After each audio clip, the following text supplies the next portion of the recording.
Daniel Brooks stood at the edge of his wife's grave, a foreclosure notice crumpled in his fist and a silent daughter clutching his hand. He was 34 years old, drowning in $87,000 of debt, and exactly 3 days away from losing everything. Then he found the ad. $80,000 a year. Driver needed. No questions asked. That job nobody wanted? It would become the best decision of his life. Stay with me until the end and comment below which city you're watching from. Let's see how far this story travels. The rain fell in thick sheets across Riverside Cemetery, turning the freshly packed earth into a dark wound against the Kentucky hillside. Daniel Brooks stood motionless beneath a black umbrella that did nothing to stop the cold from seeping into his bones. His suit, the same one he'd worn to his wedding 8 years ago, hung loose on his shoulders now.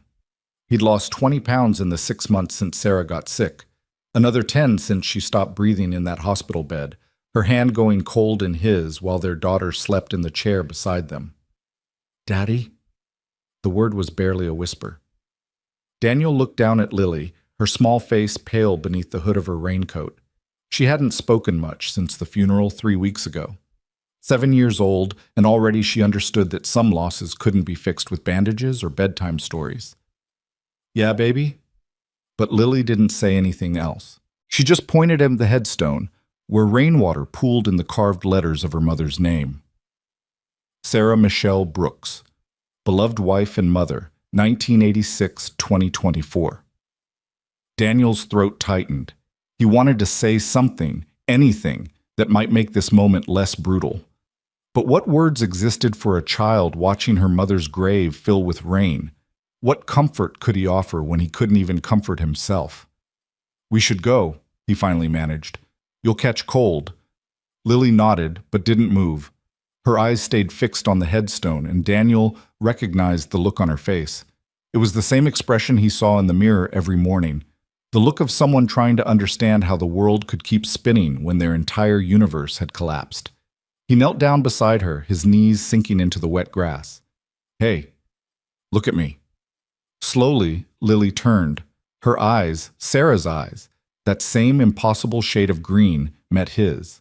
"Mommy's not really gone," Daniel said, the words catching in his chest. "She's right here." He pressed his hand against Lily's heart. "And here."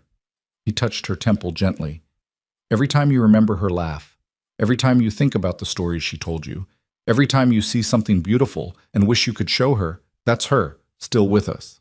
Okay?" Lily stared at him for a long moment. Then she reached out and touched his chest, right over his heart. "You too, Daddy?" Daniel's vision blurred. "Yeah, baby, me too." They stood there in the rain for another few minutes, two broken pieces of a family that used to be whole.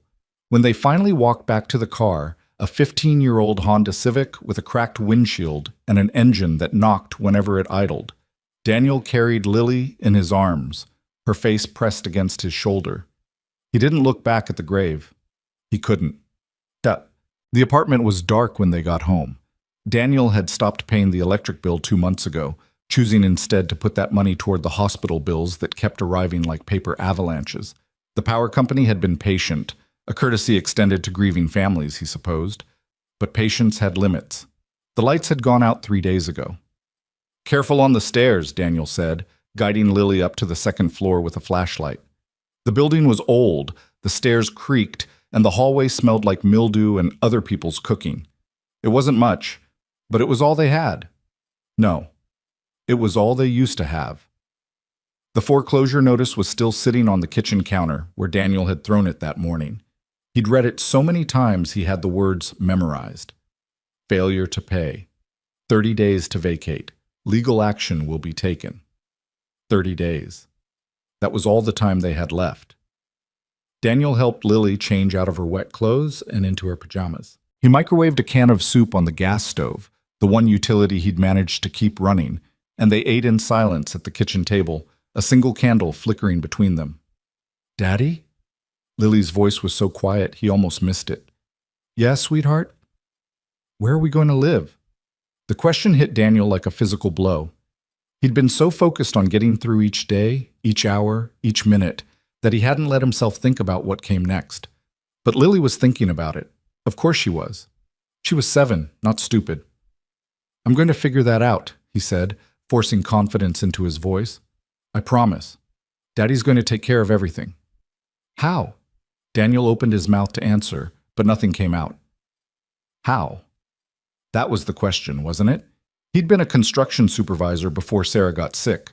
A good one, too, with a steady paycheck and benefits and a 401k that was supposed to fund their retirement. But he'd taken leave to care for her, then more leave when she got worse, and by the time she died, there was no job to go back to. The company had restructured. His position had been eliminated. He'd filed for unemployment, but the payments barely covered groceries, let alone rent and medical debt and all the other bills that kept piling up like corpses after a battle. I'm going to find a job, Daniel finally said. A good one, and we're going to be okay. Lily looked at him with those green eyes, so like her mother's, and Daniel could see that she didn't believe him. She was too young to lie to, too smart to fool, but she didn't challenge him. She just nodded and went back to her soup. After dinner, Daniel tucked her into bed, the flashlight casting long shadows across the walls of her tiny bedroom. He read her a story, one of Sarah's favorites, about a princess who saved herself instead of waiting for a prince, and kissed her forehead. I love you, Daddy, Lily whispered. I love you too, baby. More than anything in the world. He left her door cracked open, the way she liked it, and walked back to the kitchen. The foreclosure notice seemed to glow in the candlelight, demanding attention. Daniel sat down at the table, put his head in his hands, and tried to think. He had skills. He could drive. He could manage people. He could work with his hands. But nobody was hiring. He'd sent out 43 applications in the past month and gotten exactly 2 callbacks, both for jobs that paid minimum wage and required him to work nights, impossible with a 7-year-old who needed him home. His phone buzzed.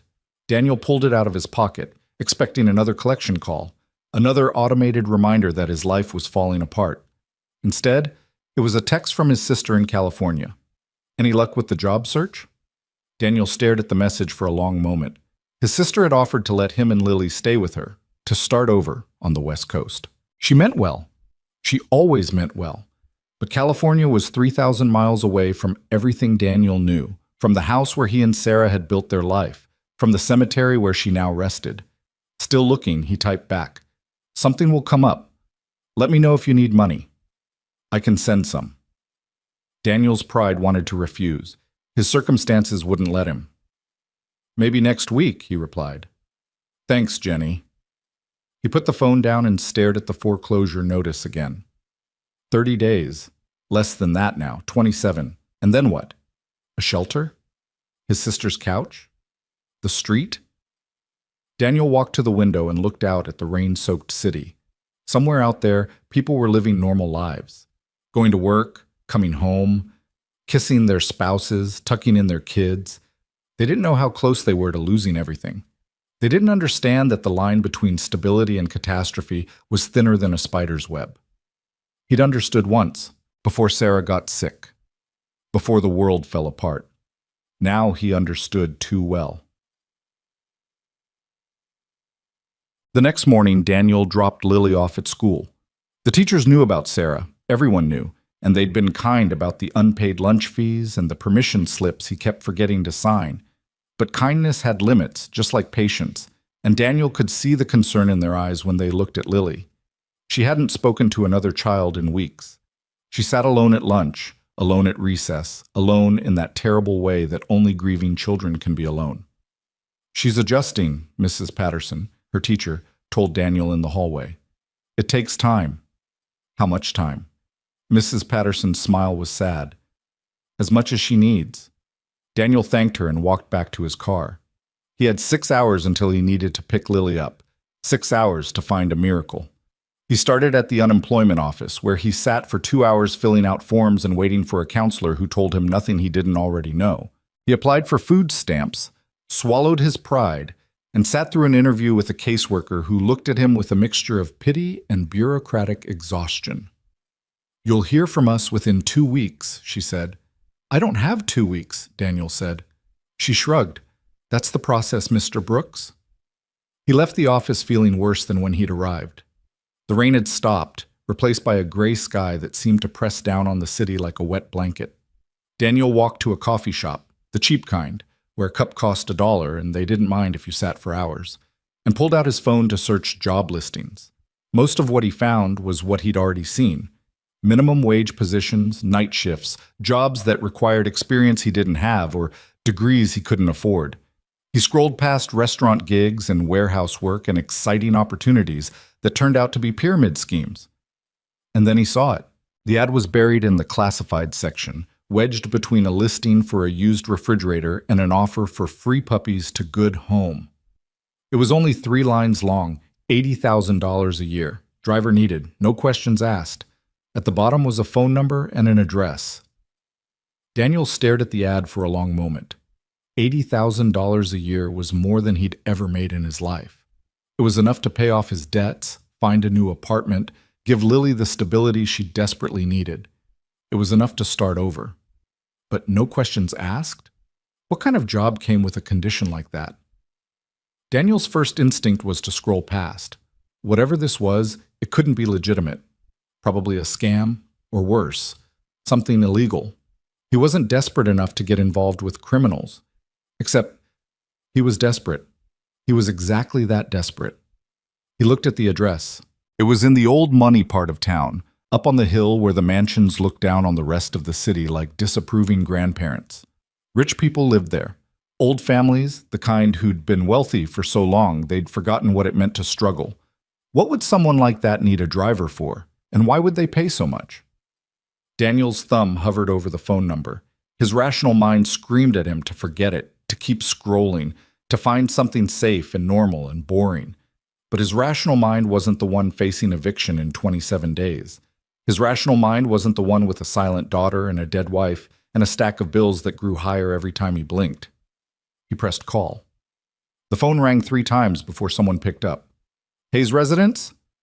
The voice was male, elderly, with the crisp formality of old-school service. I'm calling about the ad, Daniel said. The driver position. A pause. I see. And your name? Daniel Brooks.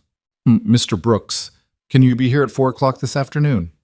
Daniel checked his watch. It was already 2:30, and he needed to pick up Lily at 3. I have to get my daughter from school first. Could I come at 4:30? Another pause, longer this time. You have a child? Yes, she's 7. I see.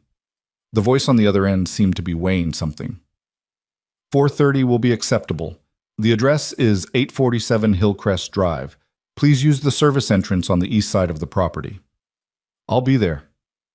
Good. The line went dead. Daniel sat in the coffee shop for another moment, his heart beating faster than it should. He didn't know what he was walking into. He didn't know anything about the Hayes family, or why they needed a driver, or what no questions asked really meant. But he knew one thing. He had to try. Hillcrest Drive wound up the side of the hill like a lazy serpent, flanked on both sides by estates that looked more like small kingdoms than homes. Daniel drove past gates and hedges and security cameras, feeling more out of place with every turn. His Honda Civic, with its cracked windshield and faded paint, looked like a cockroach crawling through a palace. Lily sat in the back seat, coloring in a book Daniel had bought at the dollar store. She hadn't asked where they were going, and he hadn't explained. What would he even say? Daddy's applying for a mysterious job because we're about to be homeless? That wasn't a conversation he was ready to have. The GPS announced their arrival, and Daniel pulled up to a wrought iron gate that stretched at least 12 feet high. Beyond it, a long driveway curved through manicured grounds toward a mansion that looked like something out of a Gothic novel. The building was massive, 3 stories of gray stone with towers and turrets and windows that seemed to watch him like suspicious eyes. Daniel rolled down his window and pressed the intercom button. Mr. Brooks? The same voice from the phone, somehow even more formal in person. Yes. Please drive to the service entrance. It's around the east side of the house. The gate swung open silently, and Daniel drove through. He followed a narrow path around the side of the mansion, past gardens that had probably once been beautiful, but now looked overgrown and neglected. The service entrance was a plain door set into the stone, with a single light burning above it. Stay in the car, okay? Daniel told Lily. I'll be right back. She nodded without looking up from her coloring book. Daniel got out and walked to the door. Before he could knock, it opened, revealing a man in his 70s with white hair, a thin face, and eyes that seemed to have seen everything and forgiven nothing. "Mr. Brooks, I'm Rowan, the house manager. Please, come in." Daniel followed him through a narrow hallway into what appeared to be a service kitchen, industrial, functional, nothing like the grandeur he'd glimpsed from outside. Rowan led him to a small office and gestured for him to sit. "Thank you for coming on such short notice," Rowan said, settling into a chair behind a modest desk. "I trust you found the address without difficulty?" "GPS did most of the work." "Indeed." Rowan studied him for a moment, his expression unreadable. "Tell me about yourself, Mr. Brooks. Your background, your experience." Daniel took a breath. "I was a construction supervisor for 12 years. Before that, I drove trucks. Long haul, mostly, through the Midwest. I have a clean driving record, no accidents, no tickets in the past 10 years. I'm reliable, I'm punctual, and I don't ask questions I don't need to ask." Rowan's eyebrow rose slightly at the last part. "And your current situation?" There was no point in lying. "My wife died 6 months ago. Cancer. I left my job to take care of her, and by the time she was gone, there wasn't a job to go back to. I've got a daughter. She's 7, and we're about to lose our apartment. I need work, Mr. Rowan. I need it badly." Rowan was quiet for a moment, his eyes still fixed on Daniel's face. "And yet you called about an advertisement that most people would dismiss as suspicious, no questions asked. Doesn't that concern you?" "Everything concerns me right now," Daniel said. "But I've got a choice between concerned and homeless, and I'd rather take my chances." The faintest hint of a smile crossed Rowan's face. "Honest. I appreciate that." He leaned back in his chair. "The position is straightforward, Mr. Brooks. You would be the personal driver for Mrs. Eleanor Hayes. You would transport her wherever she wishes to go, wait for her as long as necessary, and bring her home. The hours are irregular. Sometimes she will need you daily, sometimes not for weeks at a time. But you will be on call and you will be paid whether you drive or not." $80,000 a year?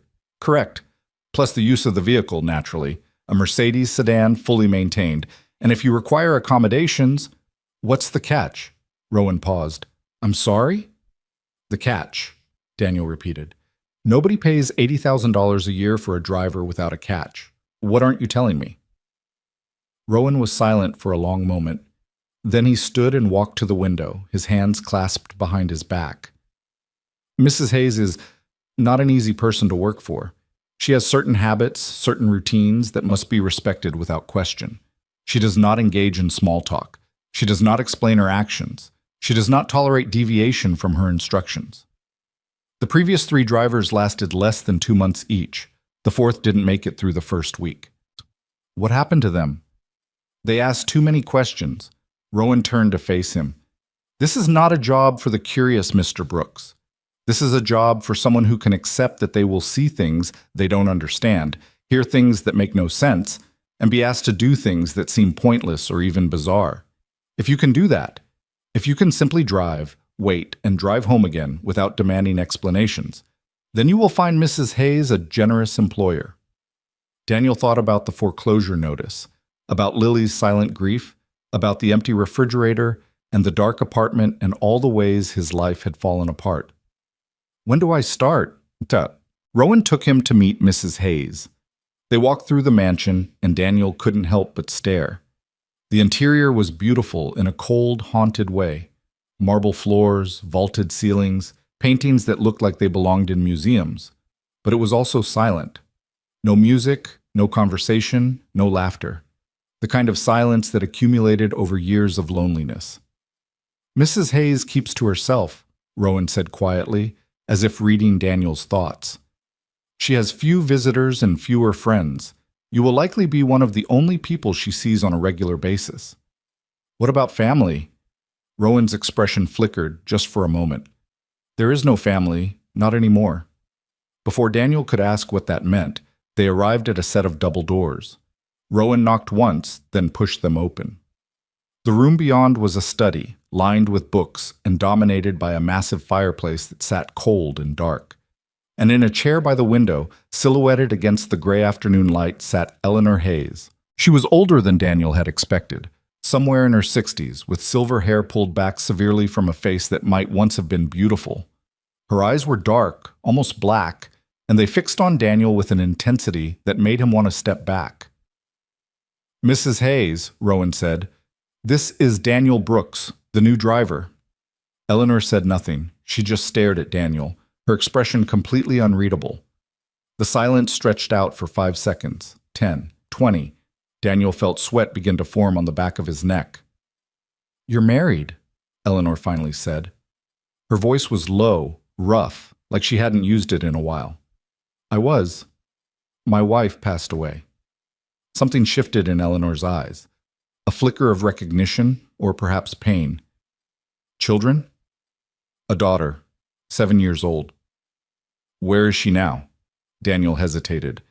"In the car. I didn't know how long this would take." Eleanor stood abruptly and walked to the window. For a moment, Daniel thought he'd said something wrong, that the interview was over before it had really begun. But then Eleanor spoke again, her voice softer now. "Bring her in." "Ma'am?" "Your daughter, bring her inside. It's cold in that car." Daniel looked at Rowan, who nodded almost imperceptibly.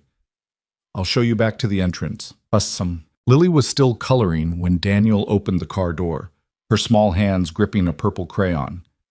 "Hey, sweetheart, we're going inside for a bit, okay?" She looked up at him, her expression uncertain. "Why?" "I'm talking to someone about a job. They want to meet you." "Why?" It was the most Lily had spoken in days, and Daniel felt a small spark of hope. "I'm not sure. But they seem nice.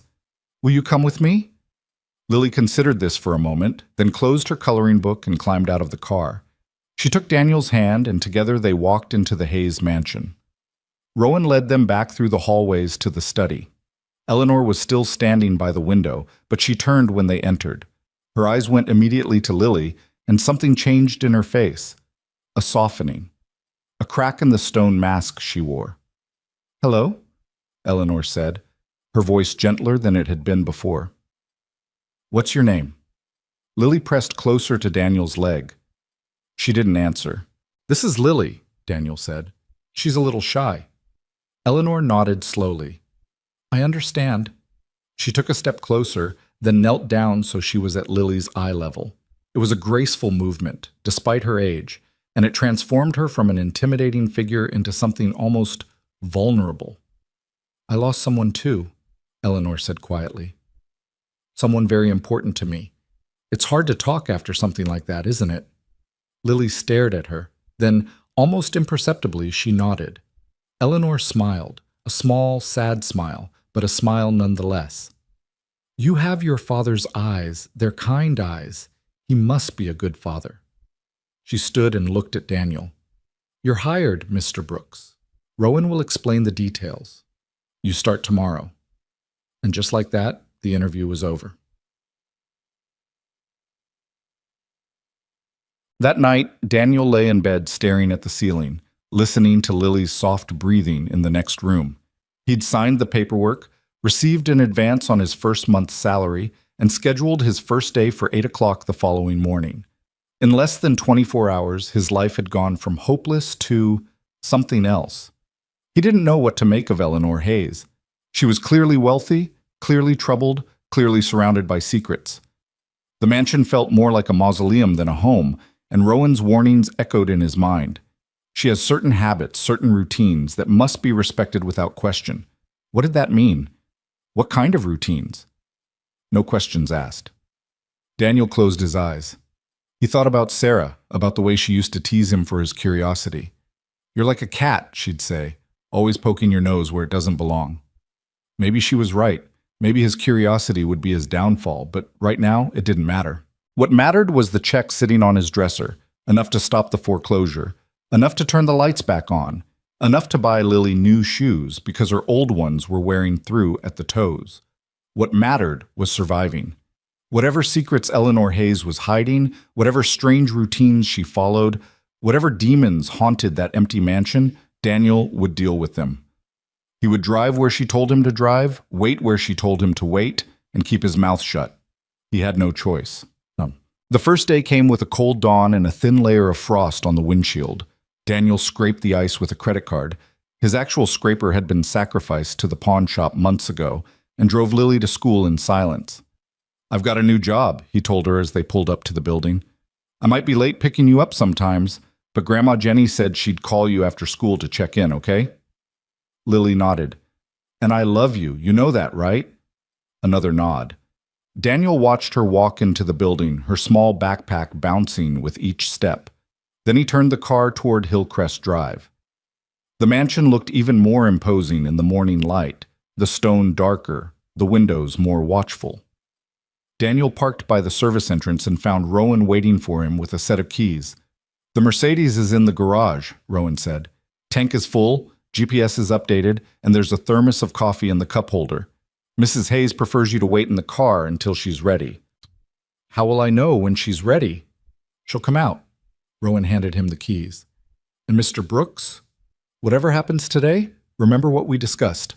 No questions. Daniel nodded and walked to the garage. The Mercedes was a sleek black sedan, newer than any car he'd ever driven, with leather seats that probably cost more than his annual salary at his old job. He climbed in, adjusted the mirrors, and waited. 1 hour passed, then 2. Daniel drank the coffee and watched the mansion through the windshield. Nothing moved. No one appeared. He was starting to wonder if he'd misunderstood the instructions when the back door of the Mercedes suddenly opened. Eleanor Hayes slid into the back seat, dressed entirely in black. Her face was pale, her expression the same unreadable mask from the day before. "Good morning, Mrs. Hayes," Daniel said. She didn't respond. "Where would you like to go?" Eleanor handed him a slip of paper. On it was written an address, nothing more. Daniel entered it into the GPS and pulled out of the garage. The destination was across town, a children's hospital on the east side, the kind of place that specialized in long-term care for sick kids. Daniel had been there once, years ago, to visit a colleague's son. The memory wasn't pleasant. He pulled into the parking lot and found a spot near the entrance. Through the rearview mirror, he could see Eleanor staring at the building, her face utterly still. "Do you need me to—" "Stay in the car." She got out and walked toward the hospital, but she didn't go inside. She just stood there, on the sidewalk, staring at the entrance. She stood there for exactly 30 minutes. Daniel watched the clock, then turned and walked back to the car. She handed him another slip of paper, another address. This time it was a law office downtown, a sleek glass building with the names of partners etched in gold letters above the door. Again, Eleanor got out. Again, she stood and stared. Again, 30 minutes. Then back to the car, another slip of paper, another address. The third stop was an empty lot in a residential neighborhood, just a foundation of concrete with weeds growing through the cracks. A sign posted at the edge read, "Future site of something," but the rest had been weathered away. Eleanor stood at the edge of the foundation, looking down at the concrete like it was a grave. 30 minutes. The fourth and final stop was a bank, a large commercial building in the financial district, all marble columns and brass fixtures. Eleanor didn't go inside here either. She just stood on the sidewalk, her hands clasped in front of her, staring through the glass doors. 30 minutes. When she got back in the car, Daniel drove her home in silence. She didn't speak. She didn't look at him. She just sat in the back seat like a ghost, her eyes fixed on something only she could see. At the mansion, she got out without a word and walked inside. Daniel sat in the car for a long moment, his hands still on the wheel. 4 locations, 2 hours of standing and staring. No explanations, no conversations, no apparent purpose, no questions asked. He drove home, picked up Lily from her after-school program, made dinner, helped her with her homework. He didn't tell her about his strange day. He didn't tell her about Eleanor Hayes and her silent pilgrimages to places that seemed to hold no meaning. But that night, lying in bed, Daniel couldn't stop thinking about it. What was she looking for? What did those 4 locations have in common? Why would anyone pay $80,000 a year for a driver just to take them to stare at buildings? No questions asked. But Daniel had questions. So many questions. And something told him that sooner or later he was going to find the answers, whether he wanted to or not. The next day was the same, and the day after that, and the day after that. Every morning, Daniel drove to the Hayes mansion. Every morning, he waited in the Mercedes until Eleanor appeared. And every day, they made the same 4 stops: the children's hospital, the law office, the empty foundation, the bank. 4 locations, 30 minutes each, then home. Eleanor never spoke beyond the essentials. She never explained. She never showed emotion. She was like a machine running a program that only she understood, and Daniel was just the engine that carried her from place to place.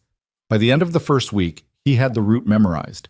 By the end of the second, he could predict the exact moment Eleanor would return to the car from each stop. By the end of the third, he had stopped wondering about the purpose of it all and simply accepted that this was his life now. Wake up, drive Lily to school, drive Eleanor to her silent vigils, pick up Lily, make dinner, sleep, repeat. It was monotonous, but it was also stable, more stable than anything Daniel had experienced since Sarah's diagnosis. The electricity was back on, the foreclosure had been stopped. Lily had new shoes, a full refrigerator, and a father who wasn't constantly panicking about where their next meal would come from. If the price of that stability was driving a grief-stricken old woman to stare at buildings for 2 hours a day, Daniel could live with that. What he couldn't live with was the silence. Lily had always been quiet. She took after Sarah in that way, thoughtful and observant rather than loud and demanding. But the silence that followed Sarah's death was different. It wasn't peaceful. It was heavy, like a weight pressing down on her small shoulders. She went to school, came home, did her homework, went to bed. She didn't play, didn't laugh, didn't cry. She just existed. Daniel tried everything he could think of. He took her to the park, to the movies, to the ice cream shop where she'd once begged for sprinkles on everything. She went along with it all, obedient and compliant, but there was no joy in it, no life. Just give her time, his sister said on the phone. Kids are resilient, she'll bounce back. But Daniel wasn't so sure. He'd seen Sarah's family after she died, the way her mother had retreated into herself, the way her brother had drowned his grief in alcohol. Grief wasn't something you bounced back from. It was something that changed you, reshaped you, left marks that never fully healed. He didn't want that for Lily. He wanted her to remember her mother with joy, not with this terrible, suffocating silence. But he didn't know how to help her. It happened on a Tuesday, 4 weeks into the job. Daniel's car had broken down, finally, completely, irreparably broken down, and the mechanic had given him the news with something like pity in his eyes. It's the transmission, man. It had cost more to fix than the car's worth, which meant Daniel had no way to get Lily to school and himself to the Hayes mansion. He thought about calling in sick, but he'd never missed a day of work in his life, and something told him Eleanor wouldn't take well to unreliability. So he did the only thing he could think of. He brought Lily with him. We're going to the big house today, he told her as they rode the bus up toward Hillcrest Drive. The one I told you about. I need you to be really quiet and really well-behaved, okay? Lily nodded. She had her coloring book in her lap, her purple crayon already in hand. Rowan met them at the service entrance, his eyebrows rising when he saw Lily. Mr. Brooks, I wasn't aware you'd be bringing a guest. My car broke down. I couldn't leave her alone. I'm sorry. I should have called, but... Rowan held up a hand. It's quite all right. Mrs. Hayes has already been informed. She's waiting in the car. Daniel's heart sank. She knows? She saw you arrive from the window. Rowan's expression was unreadable. She said to bring the child. They walked to the garage in silence, Lily's hand tight in Daniel's. The Mercedes was waiting, engine running, and when Daniel opened the back door to help Lily in, he found Eleanor already seated inside. She was staring at Lily with that same strange intensity from their first meeting, like she was trying to see through her, past her, into something beyond. Hello again, Eleanor said quietly. Lily climbed into the seat across from her. She didn't say anything, but she held up her coloring book, showing Eleanor the picture she'd been working on. It was a house. A simple house with a red door, a smoking chimney, and 3 figures standing outside. A man, a woman, and a small girl. Eleanor's breath caught. That's beautiful, she whispered. Did you draw that? Lily nodded. Who are the people? Lily pointed to each figure in turn. Daddy? Mommy? Me? Your mommy. Eleanor's voice was barely audible. She's in heaven now, isn't she? Another nod. Eleanor reached out, slowly, as if afraid Lily might break. Her fingers brushed the edge of the drawing, tracing the outline of the woman in the picture. "I had a son," Eleanor said. "He's in heaven now, too." Daniel froze. He'd wondered about Eleanor's grief, about the emptiness of the mansion and the sorrow in her eyes. But he hadn't known. He hadn't dared to ask. Lily looked at Eleanor for a long moment. Then, without a word, she tore the page from her coloring book and handed it to her. "For you," she said. It was the first time she'd spoken to anyone but Daniel in weeks. Eleanor took the drawing with trembling hands. For a moment, she just stared at it, her face crumbling in a way Daniel had never seen before. Then she pressed it to her chest, closed her eyes, and let out a sound that might have been a sob. "Thank you," she whispered. "Thank you." They made the 4 stops that day, same as always, but something was different. At each location, Eleanor would glance back at Lily, who sat quietly coloring in her book. And at each location, the 30 minutes seemed a little shorter, the silence a little less oppressive. When they returned to the mansion, Eleanor looked at Daniel for the first time in weeks. "Bring her again tomorrow," she said. "If you can." Daniel nodded. "Yes, ma'am." That night, after Lily was asleep, Daniel sat at the kitchen table and thought about what he'd seen. The way Eleanor had looked at the drawing, the way she'd said, "I had a son," the crack in her armor that Lily, silent, grieving Lily, had somehow managed to find. He still didn't know the story behind the 4 stops. He still didn't know what Eleanor was searching for, or what she'd lost, or why she spent her days staring at buildings like a pilgrim at a shrine. But for the first time, he felt like he might actually find out. And for the first time, he wasn't sure he was ready for the answer. The change was subtle at first, so gradual that Daniel almost missed it. After that Tuesday when Lily had given Eleanor the drawing, something shifted in the rhythm of their days. The 4 stops remained the same: the children's hospital, the law office, the empty foundation, the bank, but the silence between them grew less absolute, less impenetrable. Eleanor still didn't explain where they were going or why. She still stood for exactly 30 minutes at each location, staring at buildings and empty lots like a woman searching for ghosts. But now, in the car between stops, she would sometimes glance at Lily in the rearview mirror. And sometimes, just sometimes, the hard lines of her face would soften. Daniel bought a new car with his second paycheck. Nothing fancy, just a reliable sedan that would get Lily to school without breaking down on the highway. But he kept bringing her to the mansion anyway. At first it was practical, childcare was expensive, and Eleanor had made it clear that Lily was welcome. But as the weeks passed, Daniel realized there was something else happening, something he hadn't expected. Lily was coming back to life.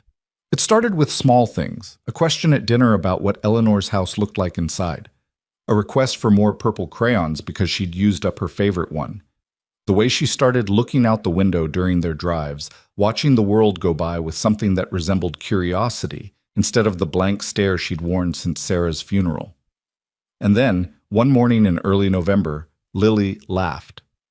They were in the Mercedes, waiting for Eleanor to emerge from the mansion, and Lily was telling Daniel about a squirrel she'd seen in the garden.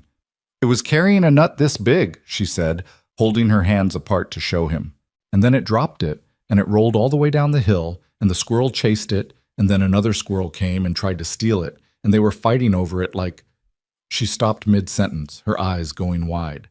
And then she laughed, a real laugh, bright and sudden, like sunlight breaking through storm clouds. Daniel's throat tightened. It had been so long since he'd heard that sound. Months. Since before Sarah got sick, really, back when their family was whole and the future seemed like a promise instead of a threat. "What's so funny?" he managed to ask. "The squirrels, Daddy. They were so silly." "Yeah," Daniel said, his voice thick. "Yeah, they were." The back door of the car opened and Eleanor slid into her usual seat. She looked at Lily, then at Daniel, and her brow furrowed slightly. "Is everything all right?" "Everything's fine," Daniel said. "Lily was just telling me about some squirrels." Eleanor's gaze lingered on Lily for a moment. "Squirrels? In the garden," Lily said. "They were fighting over a nut. It was really funny." Something flickered across Eleanor's face. Surprise, maybe, or something deeper. "I see. Perhaps we should put out more nuts for them. Give them something to fight over." It was such a small thing, Such a simple comment. But it was the first time Eleanor had engaged with Lily beyond basic acknowledgments, the first time she'd offered anything that resembled conversation. Lily's eyes lit up. Can we? Really? If your father doesn't object. Daniel shook his head. No objection from me. Then it's settled. Eleanor handed him the familiar slip of paper with the day's first address. Shall we? Daniel pulled out of the garage, and in the rear-view mirror he watched Lily lean toward Eleanor with barely contained excitement. What kind of nuts do squirrels like best? She asked. I'm not entirely sure, Eleanor admitted. I suppose we'll have to find out together. It was such a small moment, such a tiny crack in the wall Eleanor had built around herself. But Daniel recognized it for what it was, a beginning. The first tentative step toward something that might, with time and patience, become trust. He just didn't know yet how much pain would have to surface before that trust could grow. The days settled into a new pattern after that. Daniel would arrive at the mansion each morning with Lily in tow, and they would wait together in the Mercedes while Eleanor prepared for her daily pilgrimage. Sometimes Lily would color in her book. Sometimes she would watch the mansion's windows, counting the ones where curtains moved or lights flickered on and off. And sometimes she would talk. About school, about her friends. She was making friends again, slowly. About the stories Daniel read her at bedtime. Eleanor always listened. She never interrupted, never dismissed, never seemed impatient with the rambling observations of a 7-year-old. And gradually, almost imperceptibly, she began to respond. You read her stories at night? Eleanor asked one morning, after Lily had spent 10 minutes describing a book about a dragon who was afraid of heights. Every night, Daniel said. It was something her mother started when she was a baby. I didn't want to let it go. Eleanor was quiet for a long moment. That's good. Children need rituals, routines, things they can count on when everything else feels uncertain. Is that why you do this? The question slipped out before Daniel could stop it. He immediately tensed, waiting for Eleanor's walls to go back up. But she didn't snap at him. She didn't tell him to mind his own business. She just turned to look out the window at the children's hospital they were approaching, her reflection ghost-like in the glass. Something like that, she said quietly. It wasn't an answer, but it wasn't a refusal to answer either. And for the first time, Daniel felt like he might eventually understand what drove this strange, sad woman to spend her days staring at buildings that clearly caused her pain. The first real breakthrough came on a Thursday in mid-November. Lily had woken up that morning with a fever, not high enough to warrant a doctor's visit, but high enough that Daniel knew he couldn't send her to school. He'd called Rowan to explain that he would need to take the day off, apologizing profusely for the short notice. Wait, Rowan had said, his voice thoughtful. Let me speak with Mrs. Hayes. 5 minutes later, he called back. She'd like you to come anyway. She says the child can rest in one of the guest rooms while you drive. Daniel had hesitated. Bringing Lily to the mansion was one thing when she was healthy and could sit quietly in the car. Bringing her when she was sick felt like an imposition, a violation of some unspoken boundary. But Rowan had assured him it was what Eleanor wanted, and Daniel needed the work. So he bundled Lily into the car with a blanket and her favorite stuffed rabbit, a threadbare thing named Mr. Whiskers that Sarah had given her on her 3rd birthday, and drove to the mansion. Rowan met them at the service entrance and led them inside, not to the garage but through the main halls of the mansion. Daniel carried Lily, who was drowsy from the fever medicine he'd given her, and followed the house manager through corridors he'd never seen before. The interior of the Hayes mansion was even more striking up close than it had been from a distance. The walls were lined with paintings, landscapes mostly, but also portraits of people who shared Eleanor's dark eyes and severe features. The furniture was antique, the kind that looked beautiful but uncomfortable, and the air smelled faintly of wood polish and something else, something older. History, maybe. Or grief. They stopped in front of a door on the 2nd floor. Rowan opened it to reveal a bedroom that looked like it hadn't been used in years. The bed was neatly made, the curtains drawn, a thin layer of dust visible on the windowsill. This was the blue guest room, Rowan said quietly.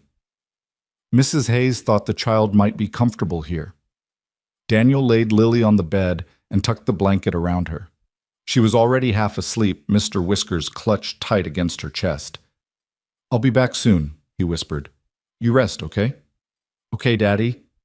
He kissed her forehead, warmer than it should be, but not dangerously so, and followed Rowan back to the garage. Eleanor was already in the car, waiting. The drive that day felt different, heavier. Eleanor kept glancing toward the mansion as they pulled away, and Daniel could tell she was thinking about Lily, about the sick child resting in her guest room, in a bed that probably hadn't held anyone in years. They made the first stop at the children's hospital. Eleanor got out, as always, and stood on the sidewalk staring at the entrance. But this time Daniel found himself watching her more closely than usual. The way her hands clasped and unclasped at her sides. The way her jaw tightened whenever someone walked in or out of the doors. The way her eyes tracked the movements of families, parents with children, children with parents, like someone watching a life she used to have. When she got back in the car, her face was paler than usual. "Mrs. Hayes?" Daniel asked carefully. "Are you all right?" "Drive," she said. Her voice was steady, but there was something underneath it, something cracking. They went to the law office next, then the empty foundation, then the bank. The same routine, the same 30 minutes at each location. But when they returned to the mansion, Eleanor didn't immediately get out of the car. "Mr. Brooks," she said. Daniel turned in his seat to look at her. "The child, Lily. How is she doing? In general, I mean. Since her mother—" It was the first time Eleanor had asked about Lily directly. The first time she'd acknowledged out loud the grief that connected them. "She's getting better," Daniel said honestly. Slowly.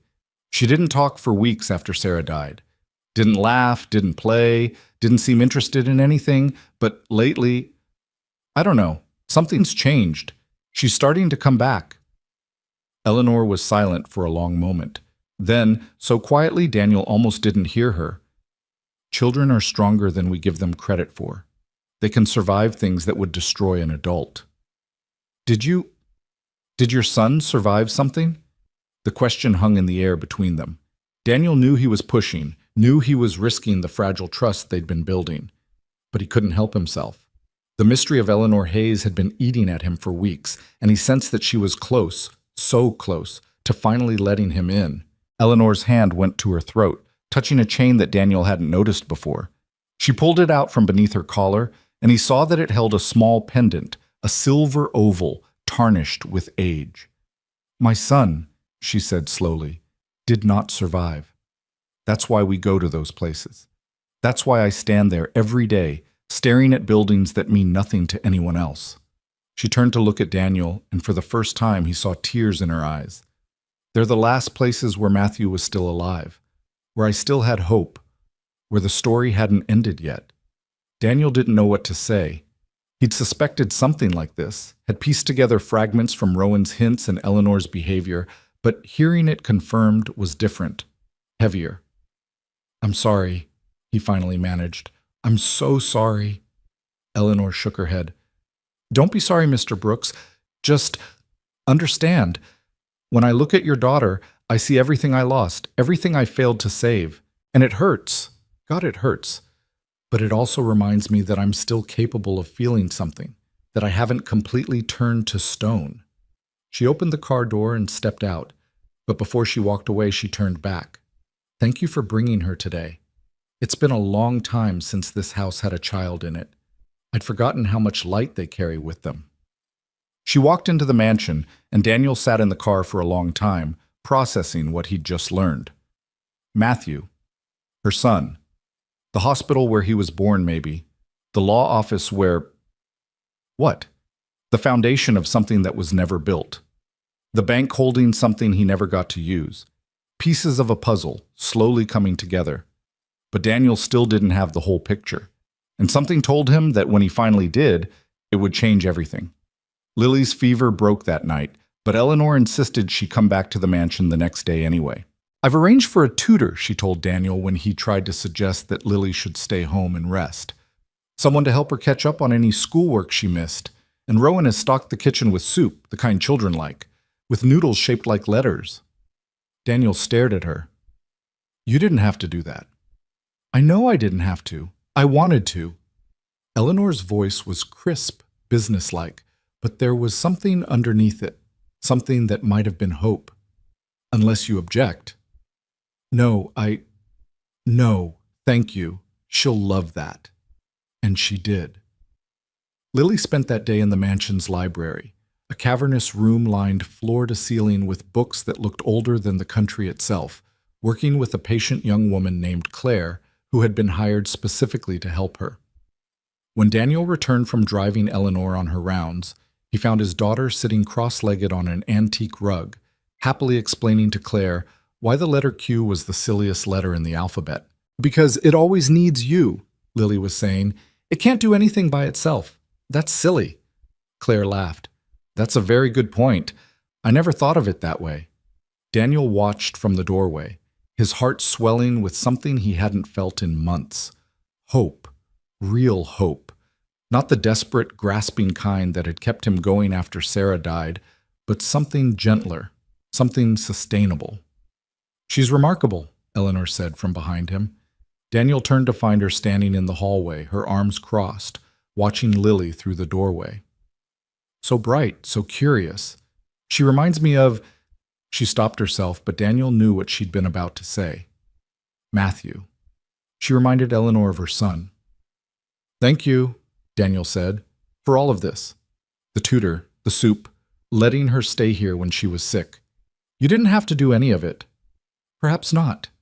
Eleanor's gaze stayed fixed on Lily. But I've learned that doing what we have to do and doing what we should do are rarely the same thing. I spent too many years doing only what I had to. It's time I started doing what I should. Over the next few weeks, Eleanor's transformation continued. The changes were small, a comment here, a gesture there, but they added up to something significant. She started eating meals with Daniel and Lily instead of alone in her study. She began asking Lily questions about her day, her friends, her favorite things. She even laughed once, a surprise sound that seemed to catch her off guard when Lily told a joke about a chicken and a library book. But the 4 stops continued. Every day, without fail, Eleanor made her pilgrimage to the hospital, the law office, the foundation, and the bank. And every day she stood for exactly 30 minutes at each one, her face a mask of carefully controlled pain. Daniel didn't ask about it again. He'd learned enough to understand that these visits were Eleanor's way of mourning, her way of staying connected to a son she'd lost. And he respected that, even if he didn't fully understand it. What he didn't expect was for Lily to be the one who finally broke through. It happened on a gray afternoon in early December, when the first snow of the season was threatening to fall. They were at the 3rd stop, the empty foundation in the residential neighborhood, and Lily had asked if she could get out of the car. I want to see what she's looking at, she told Daniel. Can I, please? Daniel glanced at Eleanor, who was standing at the edge of the foundation, her back to the car. I don't know if that's a good idea, sweetheart. Please, Daddy. I'll be quiet, I promise. Something in Lily's voice made Daniel hesitate. It wasn't just curiosity, it was concern. His 7-year-old daughter had noticed what Daniel had been trying to ignore, the weight of sadness that Eleanor carried, the way her shoulders hunched forward when she thought no one was watching. Okay, he said, but stay with me, and don't say anything unless she talks to you first. They got out of the car and walked slowly toward Eleanor. The ground was cold, the weeds brittle and brown, and the concrete foundation looked even more desolate up close. Daniel could see now that it was larger than he'd realized, big enough for a substantial house, maybe even a small estate. Eleanor didn't turn when they approached, but she must have heard their footsteps. It was going to be a home, she said quietly. Matthew designed it himself. He was an architect, you know, so talented. He could look at an empty lot and see the whole building, finished and beautiful, right down to the color of the shutters. Daniel stopped a few feet behind her. What happened? He died before they could break ground. Eleanor's voice was flat, emotionless, but her hands were trembling at her sides. 6 months clean, finally turning his life around, and then one night he just slipped. One bad decision, one moment of weakness, and everything, all his plans, all his dreams, all the futures he was building, ended right there in his apartment with a needle in his arm. Daniel's breath caught. He'd suspected drugs, had guessed from the hospital visits and the law office that Matthew's story wasn't a simple one, but hearing it spoken aloud so bluntly was still a shock. I'm so sorry, he said. Eleanor shook her head. Don't be. I've had 7 years to make peace with it. 7 years of standing in these places, trying to understand how someone so bright, so promising, could throw it all away. She turned to face them, and Daniel saw that her eyes were dry. The tears had been cried long ago. The answer is that he couldn't help it. Addiction isn't a choice. It's a disease. And by the time I understood that, it was too late to save him. Lily tugged on Daniel's hand. He looked down at her, ready to take her back to the car, but she was staring at Eleanor with an expression he didn't recognize. My mommy couldn't help it either, Lily said. Eleanor's mask slipped just for a second. What? She got sick, really, really sick, and she tried to get better, but she couldn't. Daddy said it wasn't her fault. The sick part of her was too strong. Lily, Daniel started. It's true, Lily insisted. She let go of Daniel's hand and walked toward Eleanor, stopping just a few feet away. My mommy was sick, and she died. Your son was sick, and he died. And it hurts really, really bad. But you know what? Eleanor's voice was barely a whisper. What? Mommy's still with me, right here. Lily pressed her hand to her chest, exactly the way Daniel had shown her at the cemetery. And I bet your son is still with you too, right here. She reached out and pressed her small hand against Eleanor's chest, right over her heart. For a long moment, nobody moved. Daniel watched, frozen, as Eleanor stood perfectly still, staring down at the child who had just said the thing that no therapist, no friend, no priest had ever managed to say in 7 years of trying. And then Eleanor's face crumbled. She sank to her knees in the cold, dead weeds, and she wrapped her arms around Lily, and she wept. Not quietly, not politely, but with great heaving sobs that shook her entire body. Daniel moved toward them, but something made him stop. This wasn't his moment. This was Lily's. This was the connection between two grieving souls that had been building for weeks, finally breaking through. Lily didn't pull away. She just stood there, her small arms around Eleanor's neck, holding on as the older woman cried. It's okay, Lily said softly.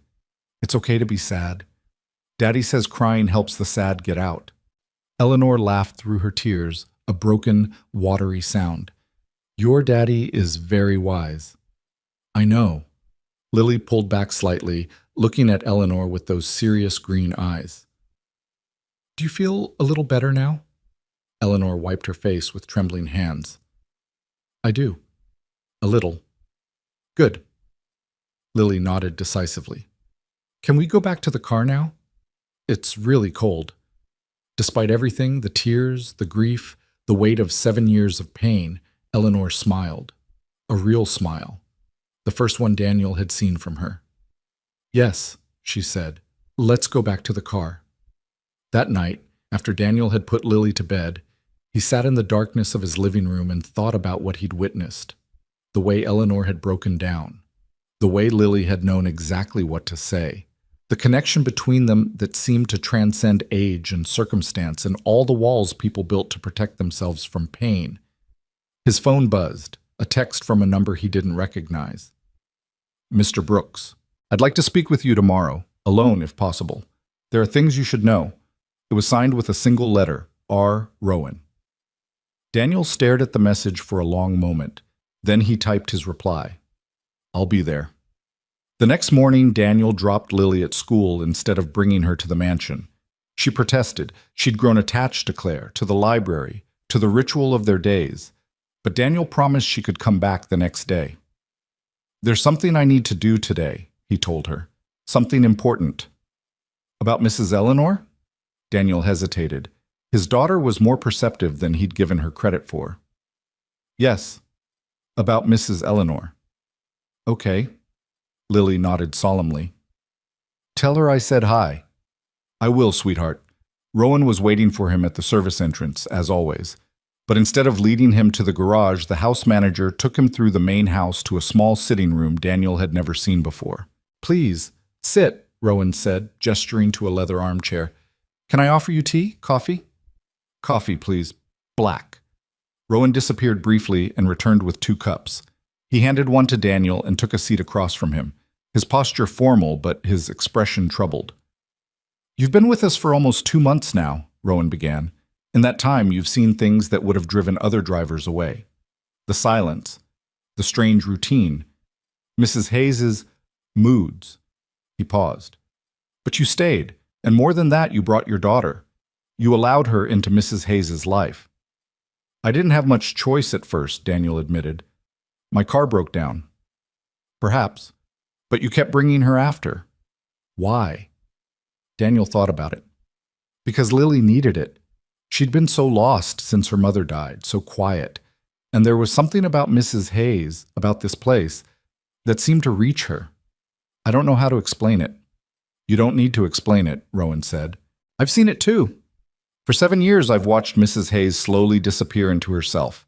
She stopped eating properly, stopped sleeping, stopped caring about anything except those 4 stops, that endless cycle of grief. He shook his head. I thought I would watch her die. Not quickly, but slowly, piece by piece, until there was nothing left. And now? Now I see her smile. I see her laugh. I see her engage with your daughter in ways she hasn't engaged with anyone since Matthew died. Rowan leaned forward, his eyes intense. You've given her something, Mr. Brooks. You and your daughter, something I thought was impossible. Hope. Daniel felt the weight of those words settle on his shoulders. I'm just a driver, Mr. Rowan. I take her where she wants to go, that's all. No, you're much more than that, and that's why I need to tell you the truth about what's happening. Daniel's coffee cup paused halfway to his lips. What do you mean? Rowan was quiet for a moment, as if gathering his thoughts. Do you know what Hayes Industries does, Mr. Brooks? Real estate, I think. Development. Something like that. Something like that, yes. Hayes Industries is one of the largest property development firms on the East Coast.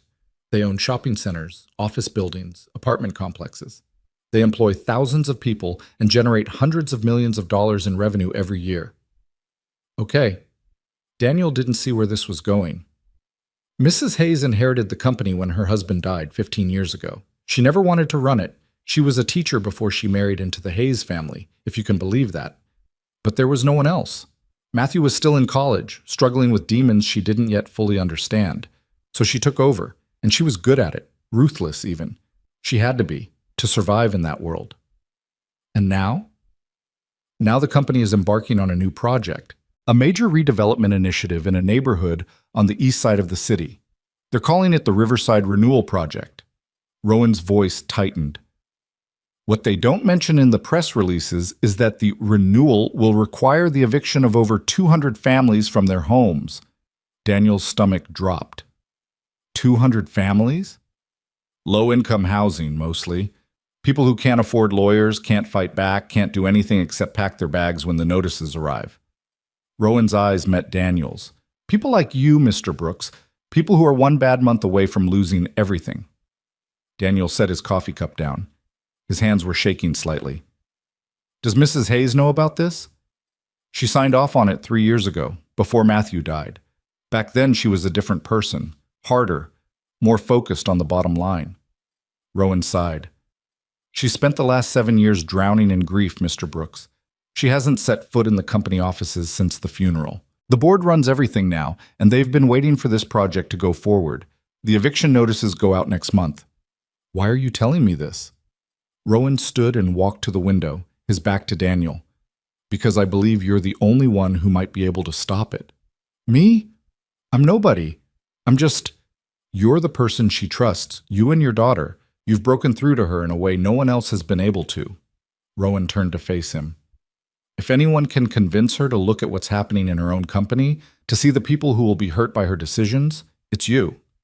Daniel's mind was racing. 200 families, evictions, a company worth hundreds of millions of dollars. And somehow, impossibly, he was supposed to be the one to fix it? What if she doesn't listen? Then nothing changes. The evictions proceed, the families lose their homes, and Mrs. Hayes continues to drown in a guilt she doesn't even know she should feel. Rowan's voice was heavy. But I've been with this family for 40 years, Mr. Brooks. I've watched them rise and fall, succeed and fail, love and lose. And I've never seen anyone reach Eleanor the way you and your daughter have. If there's a chance, even a small one, I have to believe it's worth taking. Daniel sat in silence for a long moment. He thought about Sarah, about the months they'd spent in their small apartment, terrified of the bills piling up. He thought about Lily, about the way she'd looked when he told her they might lose their home. He thought about all the other families out there right now, sitting in their own small apartments, facing their own impossible choices. "Okay," he finally said. "I'll try." Rowan's shoulders sagged with relief. "Thank you, Mr. Brooks. I know it's a lot to ask." "One condition." "Name it." "You tell me everything. About Matthew. About the 4 stops. About why Eleanor is the way she is." Daniel's voice was firm. "If I'm going to help her, I need to understand what I'm dealing with." Rowan nodded slowly. "That's fair, but not here. Not now. She'll be ready for you soon, and I don't want her to suspect that we've been talking." "When then?" "Tonight, after you drop her off. I'll be waiting in my office, and I'll tell you everything." Daniel stood and extended his hand. Rowan shook it, and there was something in the older man's grip, gratitude maybe, or desperation, that told Daniel just how much was riding on this conversation. "Thank you," Rowan said again, "for everything you've already done, and for what you're about to do." Daniel nodded and walked to the door, but before he left, he turned back. "Those families, the ones being evicted, is there a list?" "Why do you ask?" Daniel thought about the people who had helped him over the past 6 months, the neighbors who had brought meals after Sarah died, the church group that had paid for her funeral, the landlord who had given him extra time on the rent, again and again, until there was simply no more time to give. "Because I have a feeling I might know some of them," he said. And then he walked out to the garage where Eleanor was waiting in the Mercedes, ready for another day of standing and staring and mourning a son who would never come home. But today, for the first time, Daniel looked at her differently. Today he saw not just a grieving mother, but a woman with the power to destroy lives, or to save them. And he knew, with a certainty that settled into his bones like the winter cold, that he was going to do whatever it took to make sure she chose salvation. The drive that day felt different. Every stop, every silence, every 30-minute vigil carried a new weight now that Daniel understood what was at stake. He watched Eleanor stand outside the children's hospital and wondered if she knew how many children would lose their homes because of her company's decisions. He watched her stare at the empty foundation and wondered if Matthew would have approved of what was being done in his family's name. Most of all, he watched her with Lily's drawing, which she'd taken to keeping in her pocket. Sometimes, when she thought no one was looking, she would pull it out and trace the figures with her finger, the father, the mother, the daughter, as if reminding herself that families still existed, even when her own had been torn apart. That evening, after Daniel had taken Lily home and put her to bed, he drove back to the Hayes mansion. The lights were on in Rowan's office, a warm glow against the winter darkness, and the house manager was waiting for him with a bottle of something amber and 2 glasses. "Scotch," Rowan said, pouring. "Mrs. Hayes's husband used to drink it. The good stuff, from Scotland. I've been saving this bottle for a special occasion." "Is this a special occasion?" "I hope so." Rowan handed him a glass and settled into his chair. "Where would you like me to begin?"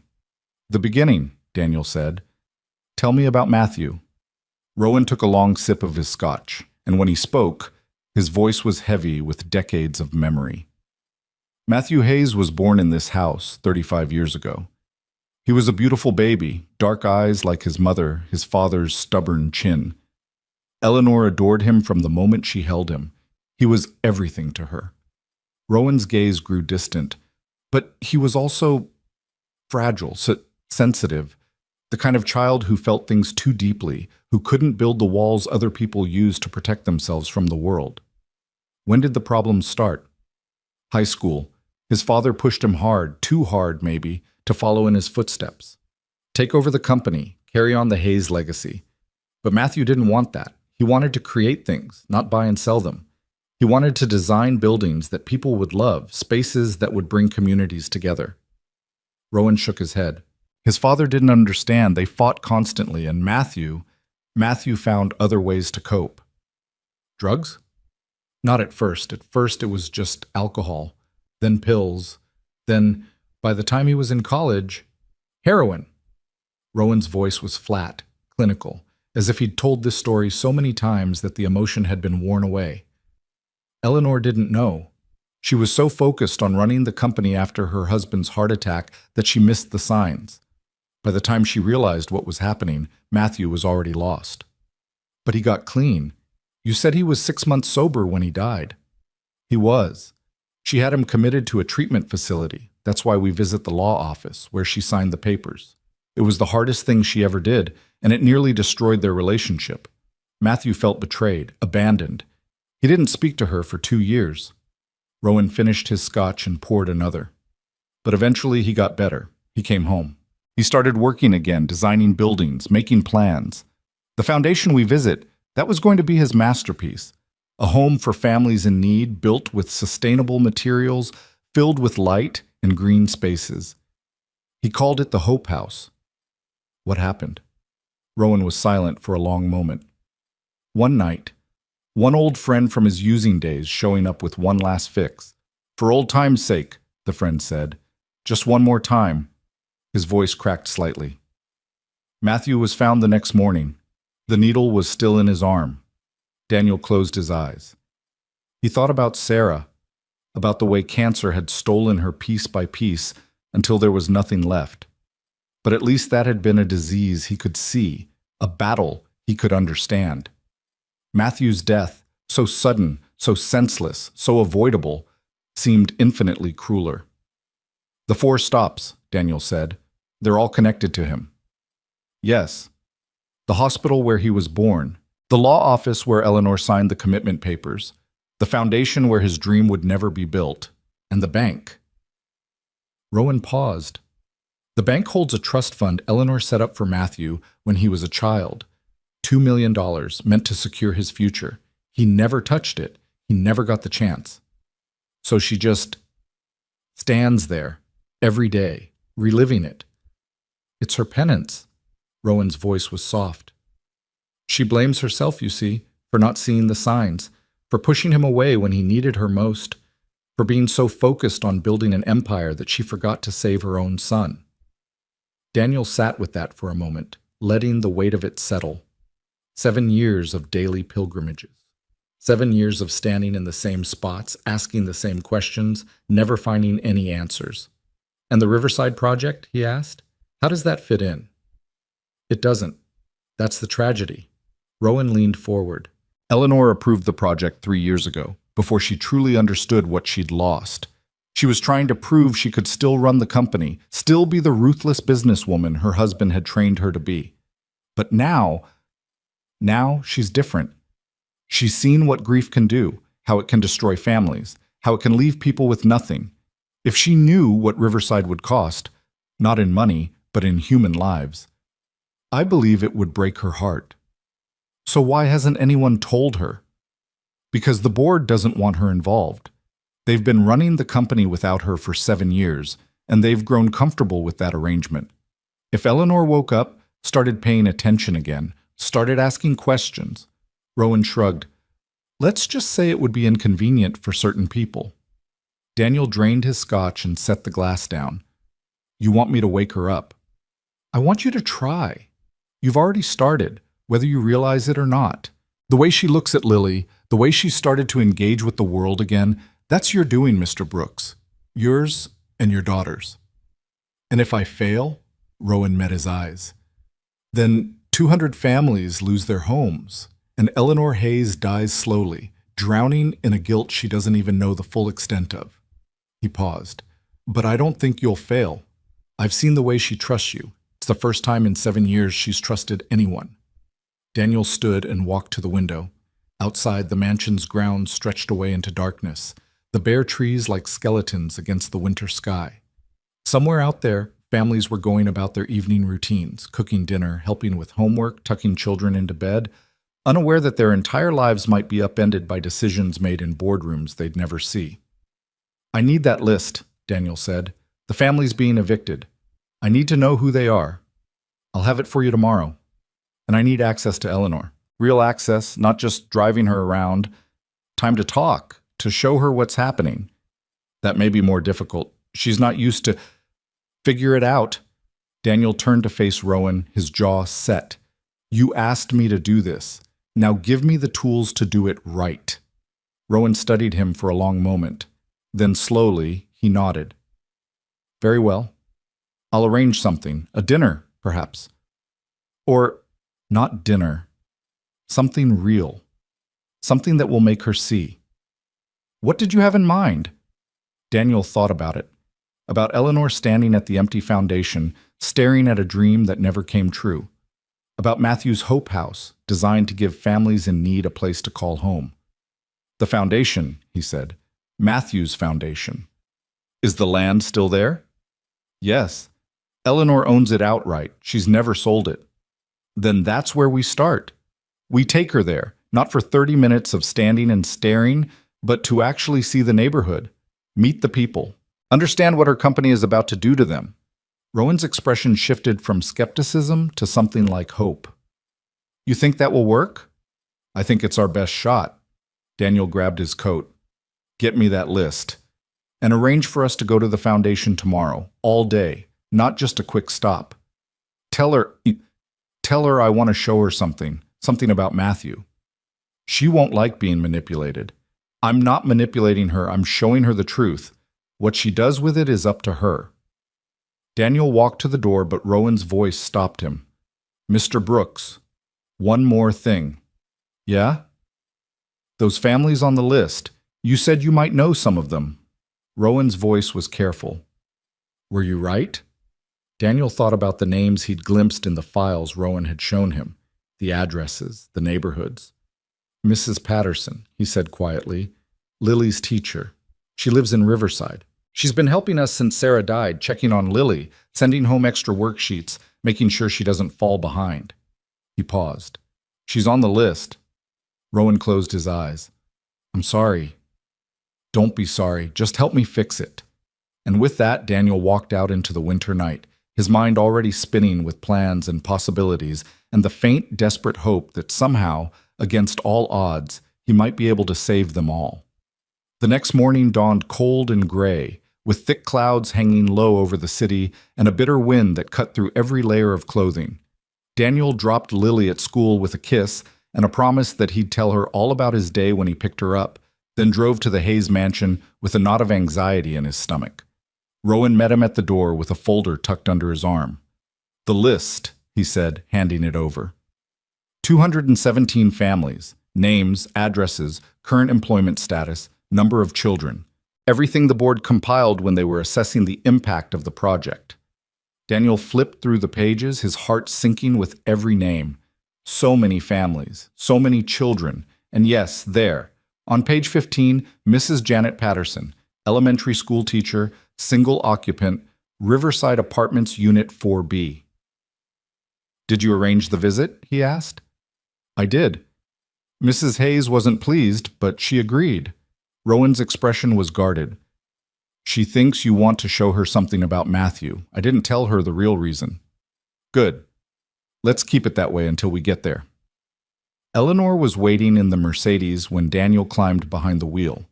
She looked different today, more alert, more present, as if the prospect of learning something new about her son had awakened something inside her. Mr. Brooks, she said, Rowan tells me you have something to show me. I do. Is it about Matthew? Daniel considered his answer carefully. In a way, it's about what Matthew believed in, what he wanted to build. Eleanor was quiet for a moment. Then she nodded. Very well, let's go. They drove to the Riverside neighborhood, the same route they'd taken 100 times before.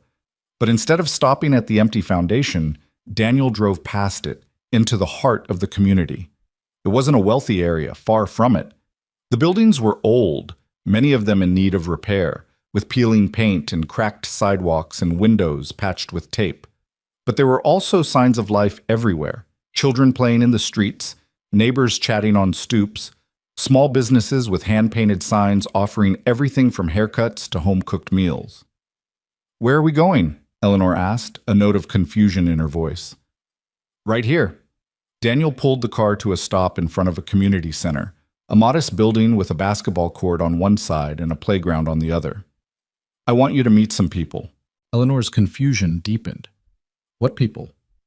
The people who live here. The people your company is about to evict. The words hung in the air between them, sharp and unavoidable. Daniel watched Eleanor's face go through a series of emotions: confusion, disbelief, denial, before settling into a carefully neutral mask. "I don't know what you're talking about," she said. "Yes, you do." Daniel pulled out the folder Rowan had given him. The Riverside Renewal Project. "You signed off on it 3 years ago.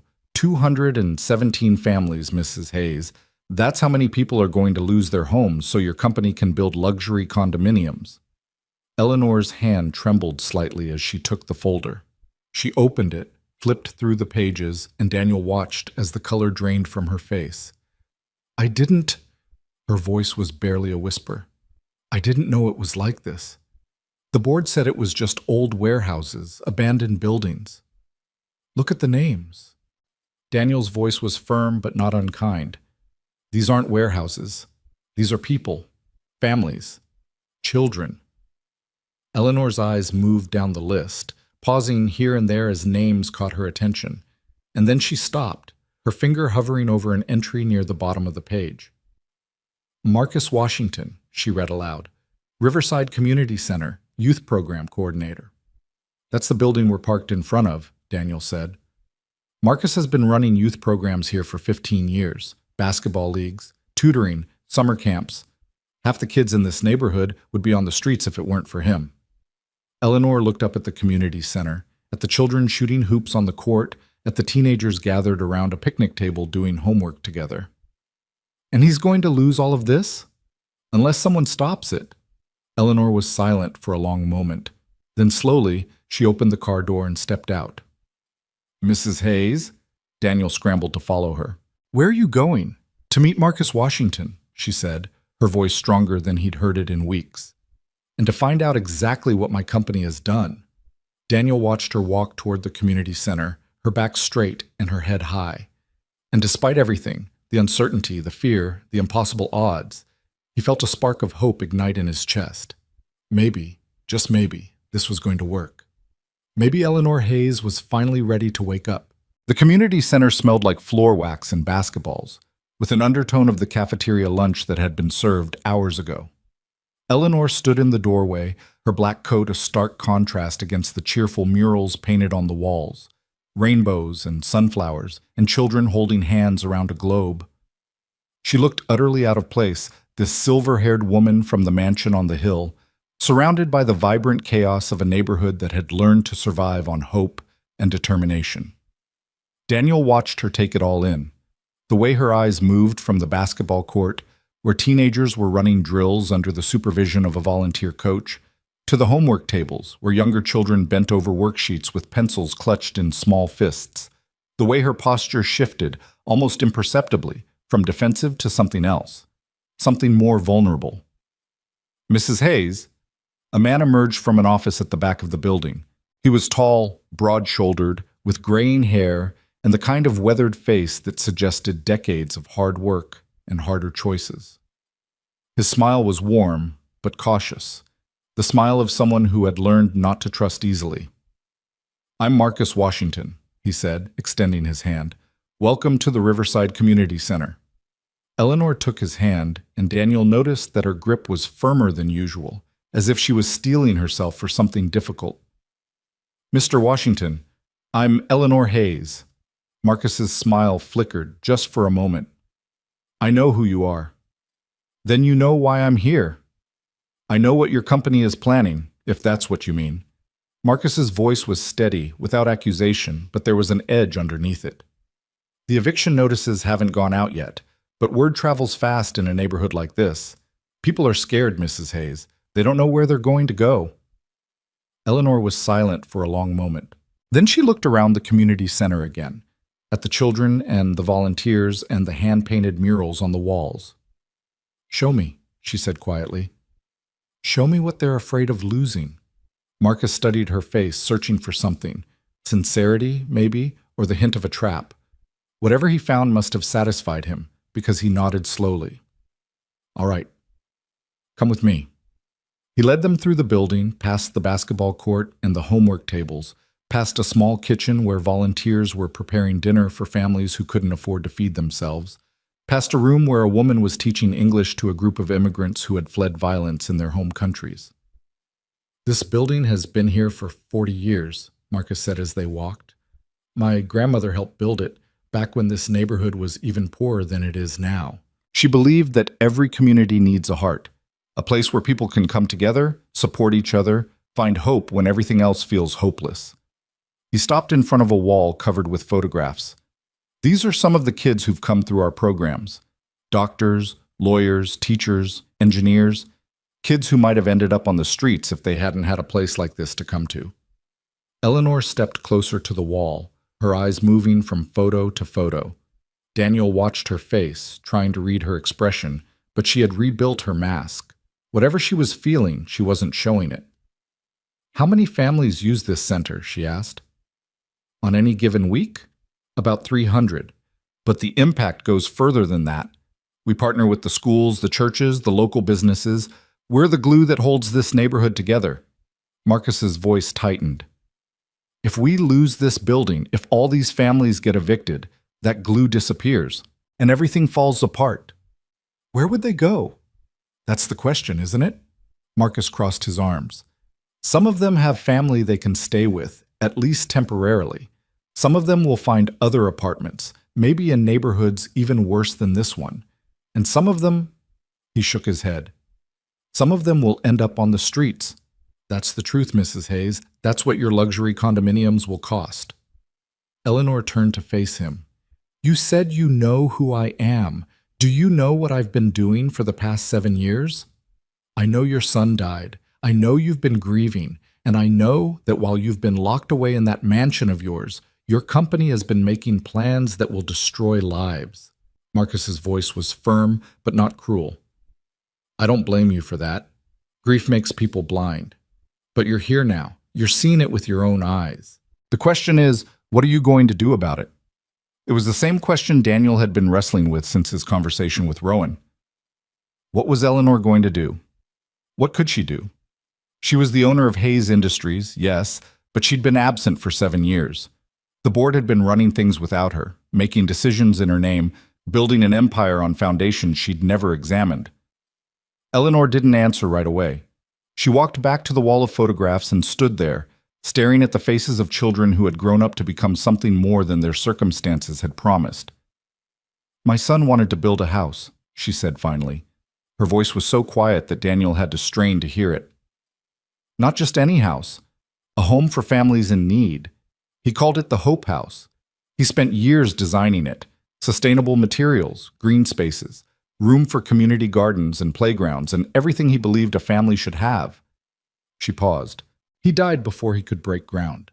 And I've been standing at that empty foundation ever since, wondering what might have been." Marcus moved to stand beside her. "I didn't know that." "No one does. I don't talk about Matthew. I don't talk about anything anymore." Eleanor turned to look at him, and Daniel saw something in her eyes that he'd never seen before. Not just grief, but determination. "But maybe it's time I started." She reached into her pocket and pulled out the folder Daniel had given her. She opened it to the list of families, 217 names, 217 lives hanging in the balance, and held it out to Marcus. "These are the people my company is planning to evict. I need you to tell me about them. Not the statistics, not the numbers, the people. Who are they? What are their stories? What will happen to them if they lose their homes?" Marcus took the folder and flipped through it, his expression growing heavier with each page. "You want to know about them? Fine. Let's start with Maria Gonzalez, page 3. Single mother, 3 kids, works 2 jobs just to keep the lights on.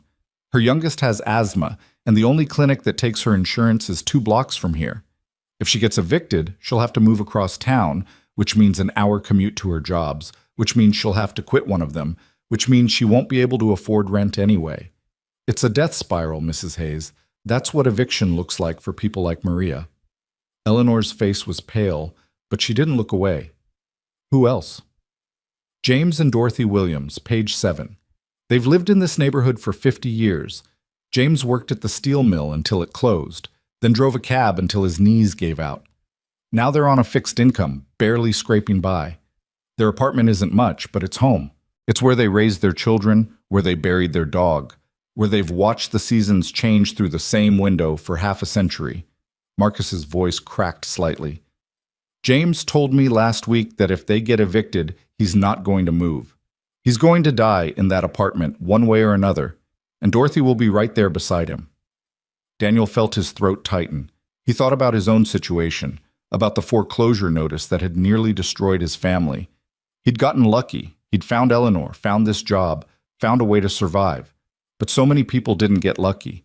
So many people fell through the cracks. There's more, Marcus continued. Page 15, Janet Patterson. Daniel's head snapped up. Mrs. Patterson? Marcus looked at him. You know her? She's my daughter's teacher. She's been helping us since my wife died. I didn't know she was on the list until yesterday. She's been in this neighborhood for 20 years, taught half the kids who grew up here, including my own daughter. Marcus turned to Eleanor. Janet Patterson is the reason my little girl became a nurse instead of dropping out of school. She stayed late with her, helped her with her applications, wrote letters of recommendation. That's the kind of person you're evicting, Mrs. Hayes. Not statistics, not numbers. People who make this community what it is. Eleanor closed her eyes. For a long moment, she didn't speak. The sounds of the community center filled the silence. The squeak of sneakers on the basketball court, the murmur of children doing homework, the clatter of pots in the kitchen. When she opened her eyes again, they were wet with tears. I didn't know, she whispered. I swear to you, Mr. Washington, I didn't know. I believe you. Marcus's voice softened. But ignorance isn't an excuse, not when you have the power to change things. Do I have that power? Eleanor looked at Daniel, then back at Marcus. I've been gone for 7 years. The board runs everything now. They've built relationships, made deals, created entire departments I've never even heard of. If I walk in there and try to stop this project, they'll fight you, Daniel said. But you're still the majority shareholder. You still own the company. They can fight all they want, but at the end of the day, the decision is yours. It's not that simple. The legal implications, the financial obligations. Tell me something, Mrs. Hayes. Marcus stepped closer to her, his eyes intense. Your son, Matthew, the house he wanted to build. What was it for? Eleanor swallowed hard. Families. Families who needed a place to call home. And what do you think he would say if he could see what his family's company is about to do? Throwing families out of their homes so rich people can have nicer condominiums? The question hung in the air like a blade. Daniel watched Eleanor's face crumble, watched 7 years of carefully constructed walls come tumbling down. He would be ashamed, she said, her voice breaking. He would be absolutely ashamed. Then don't let it happen. Marcus put his hand on her shoulder. Don't let his legacy be this. Don't let your legacy be this. You have the power to stop it. The only question is whether you have the courage. Eleanor stood there for a long moment, tears streaming down her face, her whole body trembling. Daniel wanted to go to her, to offer some kind of comfort, but he knew this was a battle she had to fight alone. This was her moment of truth, the moment when she decided what kind of person she was going to be. Finally, she straightened her shoulders and wiped her eyes. Take me to them, she said. Marcus blinked. What? The families on that list. Maria Gonzalez, James and Dorothy Williams, Janet Patterson, all of them. I want to meet them. I want to hear their stories. I want to understand exactly what I'm about to save. Marcus stared at her for a long moment. Then, slowly, a smile spread across his face. Now that, he said, is the first thing you've said that I actually believe. They spent the rest of the day walking through the Riverside neighborhood, door to door, family to family. Eleanor listened to stories of struggle and hope, of dreams deferred and children raised against impossible odds. She sat in cramped kitchens and crowded living rooms, drinking bad coffee and eating homemade cookies, letting the humanity of these people wash over her like a tide. Maria Gonzalez showed her the inhaler her youngest son needed, the one that cost $200 a month even with insurance. James and Dorothy Williams showed her the window where they'd watched their grandchildren play, the same window where Dorothy's mother had watched her own children a generation before. A young couple named David and Rachel Chen showed her the nursery they'd just finished painting, the crib waiting for a baby who would arrive in 3 months and might have no home to come to. And Janet Patterson, Lily's teacher, the woman who had helped Daniel's family survive the darkest months of their lives, sat Eleanor down at her kitchen table and told her about the children she'd taught over 20 years, the ones who had succeeded and the ones who had struggled, the ones who had made it out and the ones who had been pulled back down by circumstances beyond their control. "Every child deserves a chance," Janet said, her voice gentle but firm. "Every family deserves a home. That's what I believe, Mrs. Hayes. That's what I've dedicated my life to. And I won't lie to you, when I got that notice, when I realized I might lose everything I've built here, I thought about giving up. I thought about walking away from teaching, from this neighborhood, from all of it." She leaned forward, her eyes meeting Eleanor's. "But then I thought about my students, about Lily Brooks, who just lost her mother and needs stability more than anything, about the Martinez twins who don't have anyone else to believe in them, about all the children who count on me to be there, day after day, no matter what." "So what did you do?" Eleanor asked. Janet smiled, a tired smile, but a real one. "I kept going, because that's what you do when people depend on you. You keep going, even when it's hard, even when it hurts." Eleanor was quiet for a long moment. Then she reached across the table and took Janet's hand. "I'm going to stop this," she said. "I don't know how yet, but I promise you, I'm going to stop it." Janet's eyes filled with tears. "Thank you, Mrs. Hayes. Thank you." It was dark by the time they returned to the community center. Marcus was waiting for them with 2 cups of coffee and a folder full of documents. "I pulled together everything I could find about the Riverside Renewal Project," he said, handing the folder to Eleanor. "Contracts, permits, financial projections. Most of it's public record, but some of it I had to dig for. I think you'll find it illuminating." Eleanor opened the folder and began to read. Her face went from pale to ashen as she turned the pages. "They've been planning this for 3 years," she murmured. "They bought up all the surrounding properties, negotiated tax breaks with the city, secured financing from 3 different banks. This isn't just a development project. It's a coordinated campaign to transform this entire neighborhood. And make a fortune doing it," Marcus added. "Those luxury condominiums, they're projected to sell for $500,000 each. That's a $1 billion payday for Hayes Industries. At the cost of 217 families." Eleanor closed the folder with a sharp snap. "At the cost of everything Matthew believed in." She stood abruptly, her chair scraping against the floor. "I need to go," she said. "I need to speak with my board of directors, tonight, if possible." Daniel stepped forward. "Mrs. Hayes, not now, Mr. Brooks, please. I need to think." She was already moving toward the door, her steps quick and purposeful. "Take me home. I have phone calls to make." The drive back to the mansion was silent, but it was a different kind of silence than before.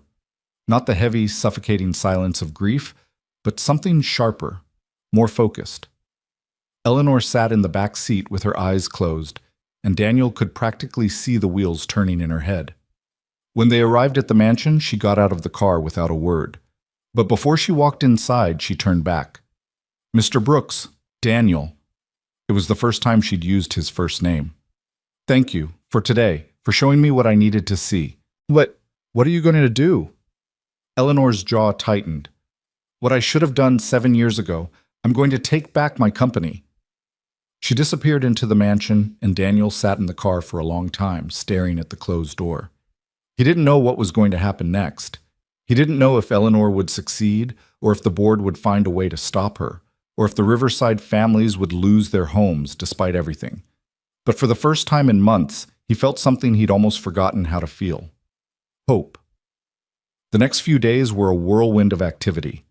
Eleanor disappeared into her study for hours at a time, emerging only to make demands of Rowan: documents, phone numbers, contact information for lawyers and accountants and journalists who owed her favors.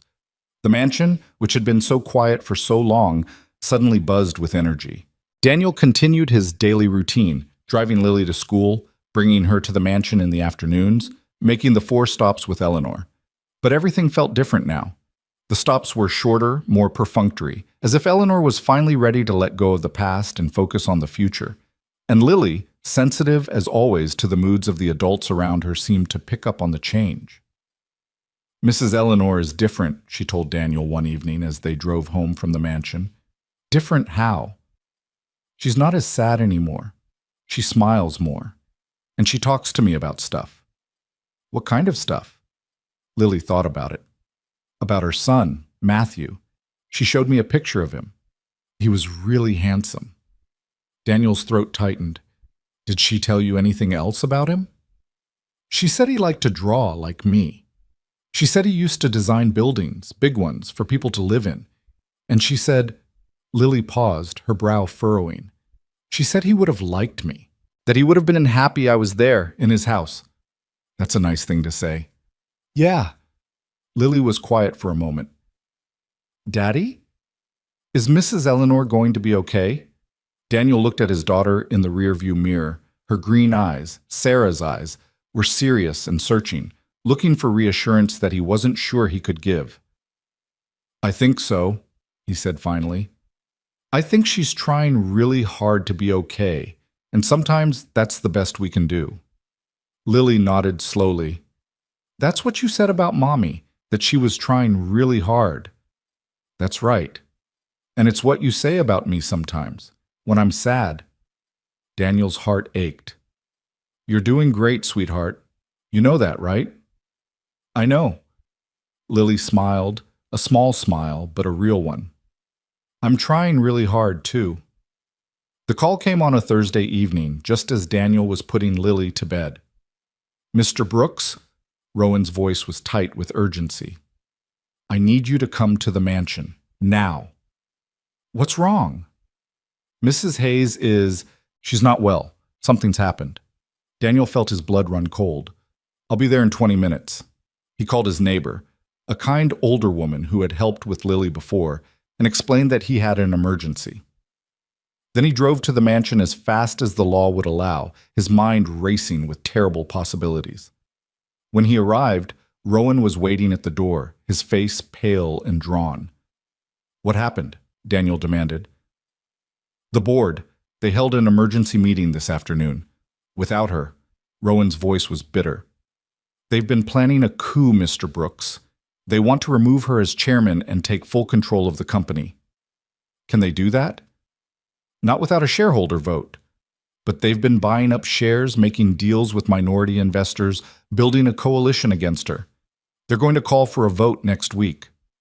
Rowan shook his head. She found out an hour ago. She's been in her study ever since, and I've never seen her like this.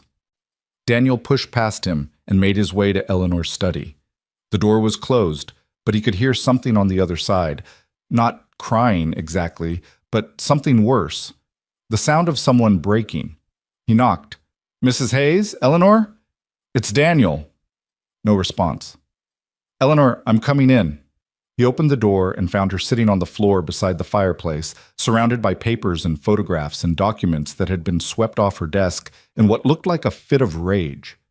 Her hair had come loose from its usual severe style, falling around her face in silver strands. Her hands were trembling, clutching a photograph that Daniel recognized. Matthew, young and smiling, standing in front of a building that looked like it might be a university. They're going to take it all, she whispered. Everything. The company, the power to stop the evictions, everything, and there's nothing I can do. Daniel crossed the room and knelt beside her. Tell me what happened. Eleanor's voice was hollow, empty. The board. They've been planning this for years, apparently. They let me grieve, let me disappear into my routine, let me think I was still in control. But all that time, they were building their own power base, buying shares, making alliances, waiting for the right moment to strike. How much support do they have? Enough, maybe. They claim they have 45% of the shareholders committed to voting for my removal. They only need 51 to win. Then we find the other 6%. We fight back. Eleanor laughed, a harsh, bitter sound. With what? I haven't spoken to most of these shareholders in 7 years. I don't know who they are, what they want, how to reach them. The board has been cultivating these relationships while I've been standing in parking lots, staring at buildings. She shook her head. I've been such a fool. No. Daniel's voice was firm. You've been grieving. There's a difference. Is there? Tell that to the 200 families who are about to lose their homes because I couldn't be bothered to pay attention. The evictions haven't happened yet. The vote hasn't happened yet. There's still time. Eleanor looked at him, her dark eyes swimming with tears. Time for what? Time to fight. Time to show those shareholders who you really are. Time to remind them why they invested in Hayes Industries in the first place. They invested because they wanted to make money. That's the only thing shareholders care about. Then show them that stopping the evictions is good business. Show them that there's another way. A way that doesn't destroy families, that doesn't turn the company into a villain. Show them what Matthew believed in. Eleanor stared at him for a long moment. You really think that would work? I don't know. But I know that giving up definitely won't work. Daniel reached out and took her hand. You told me once that Lily carries light with her. Well, so do you, Eleanor. You've just forgotten how to let it out. A tear slipped down Eleanor's cheek. My son used to say something like that. He used to tell me I was hiding my light under a bushel. Smart kid. The smartest? Eleanor's grip on his hand tightened. He would have liked you, Daniel. He would have liked what you're trying to do for those families. Then help me finish what he started. Help me build the Hope House. Not just one house, but a whole community. Show the shareholders that Hayes Industries can be about more than just profit. Show them that you can make money and do good at the same time. Eleanor was quiet for a long moment. Then slowly she began to gather the papers scattered around her, sorting them into piles with hands that had stopped trembling. The vote is in 6 days, she said. That's not much time to change 45% of the shareholders' minds. Then we better get started. For the next 5 days, the Hayes mansion became a war room. Daniel and Eleanor worked around the clock, making calls, sending emails, arranging meetings with shareholders who hadn't heard from Eleanor Hayes in years. Rowan pulled together every piece of information they might need: financial projections, community impact studies, architectural plans that Matthew had drawn up before he died. Lily, for her part, became the unofficial mascot of the operation. She sat in the corner of Eleanor's study, coloring and drawing and occasionally offering observations that cut straight to the heart of whatever problem they were wrestling with. Why don't you just show them the people? She asked one afternoon, when Eleanor was struggling to articulate why the Riverside project was wrong. What do you mean, sweetheart? The people you met, Maria and Mr. James and Mrs. Patterson. If the shareholder people could see them, maybe they'd understand. Eleanor looked at Daniel, and he saw something spark in her eyes. Out of the mouths of babes, she murmured. The next morning, they arranged a video call with the 3 largest minority shareholders, men and women who had invested in Hayes Industries decades ago, back when Eleanor's husband was still alive. Eleanor had prepared a presentation full of charts and graphs and financial projections, but instead of starting with numbers, she started with faces. This is Maria Gonzalez, she said, holding up a photograph that Daniel had taken during their tour of the Riverside neighborhood. She's a single mother with 3 children. She works 2 jobs, and her youngest son has asthma. If we proceed with the Riverside Renewal Project, she'll be evicted from her home, which means she'll lose access to the only clinic that takes her insurance, which means her son might die from an asthma attack that could have been prevented. She held up another photograph. This is James Williams. He's 82 years old. He's lived in his apartment for 50 years. He told me that if we evict him, he's going to die in that apartment rather than leave, and I believe him. Photograph after photograph, story after story. The shareholders listened in silence, their faces unreadable on the video screen. When Eleanor finished, there was a long pause. Mrs. Hayes, one of them finally said, a silver-haired man named Richardson who had been one of her husband's earliest partners. I have to be honest with you, the board's proposal is compelling. The Riverside project would generate significant returns for all of us. I understand that. But what you've shown us today, Richardson shook his head. That's not the company I invested in. That's not the company your husband built. And it's not the company I want to be associated with.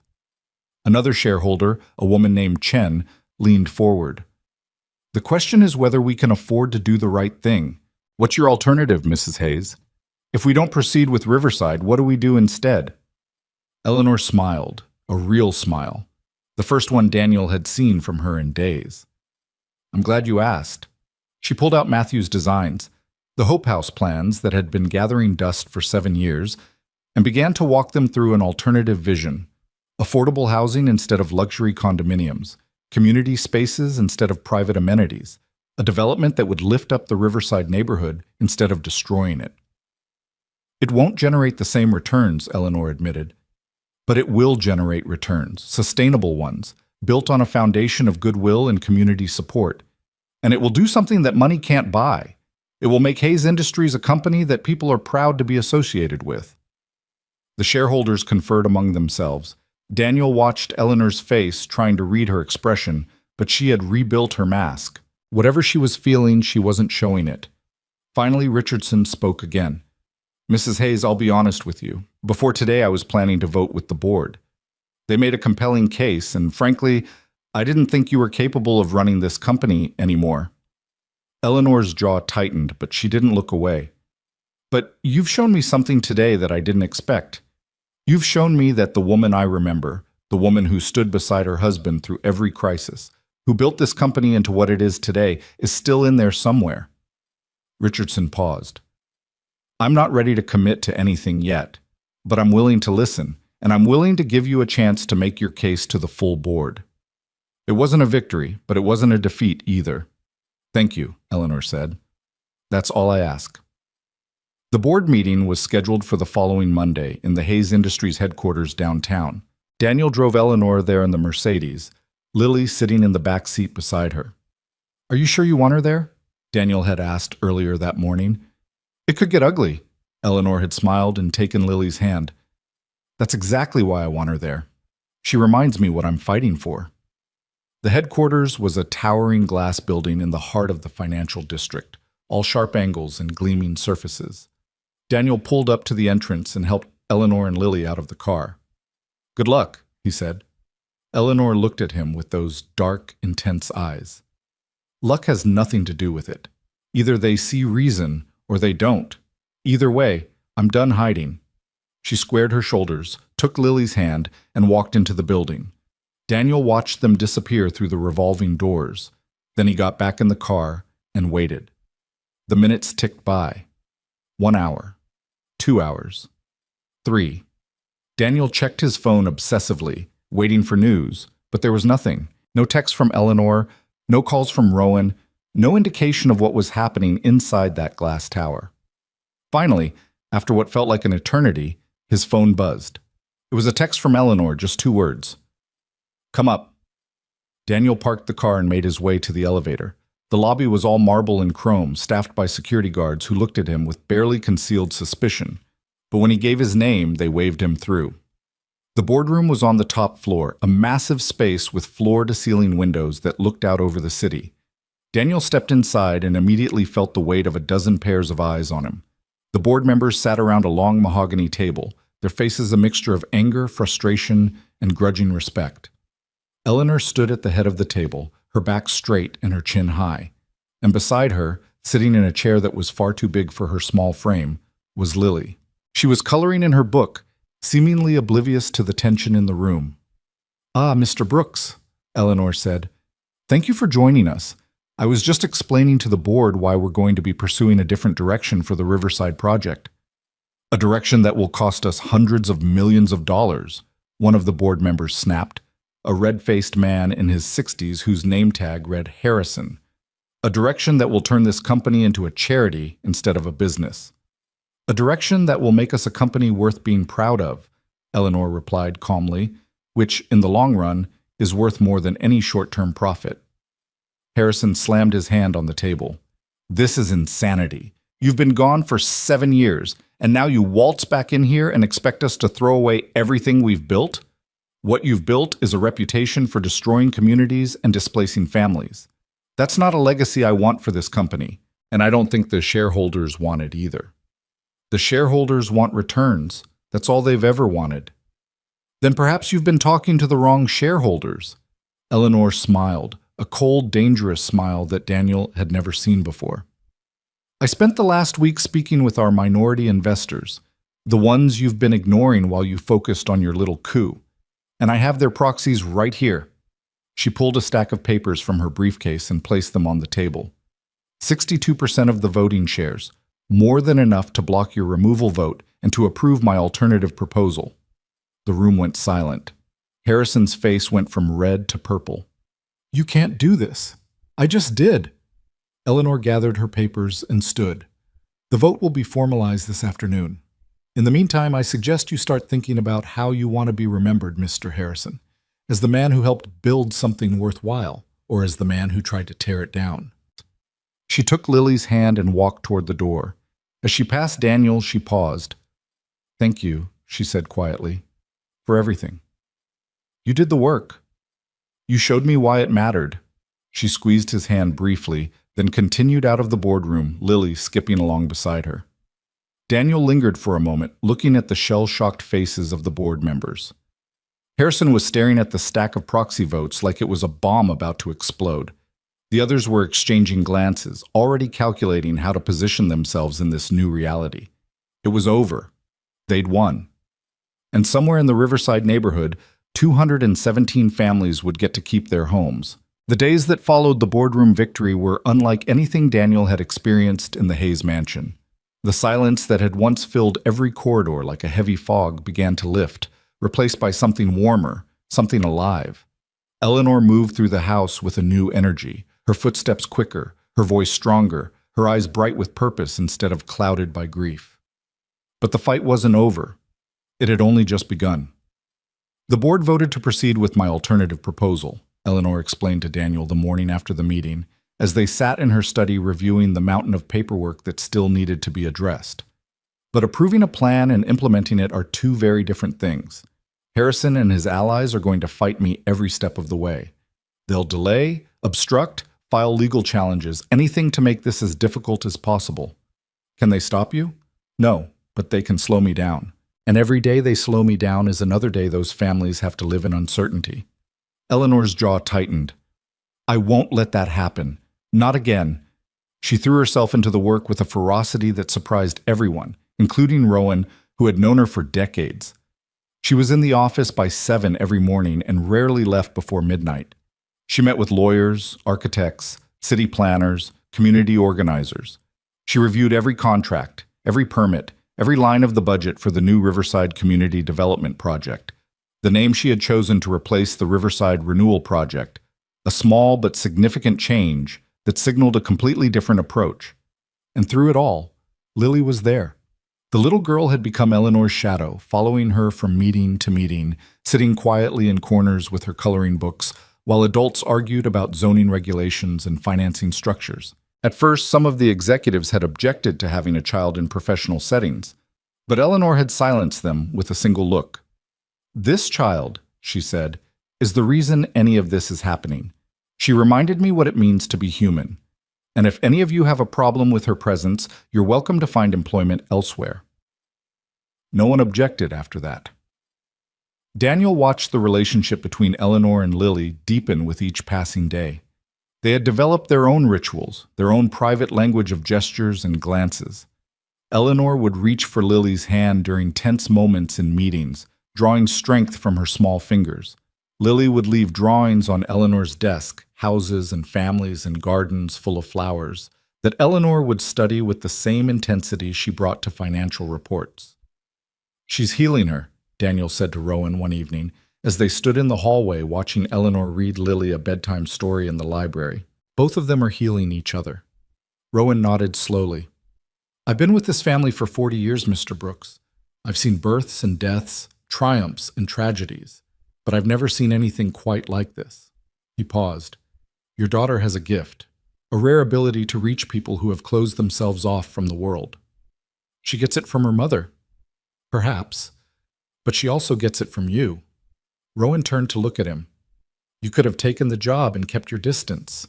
You could have driven Mrs. Hayes on her rounds and never asked any questions, never pushed any boundaries. But you didn't.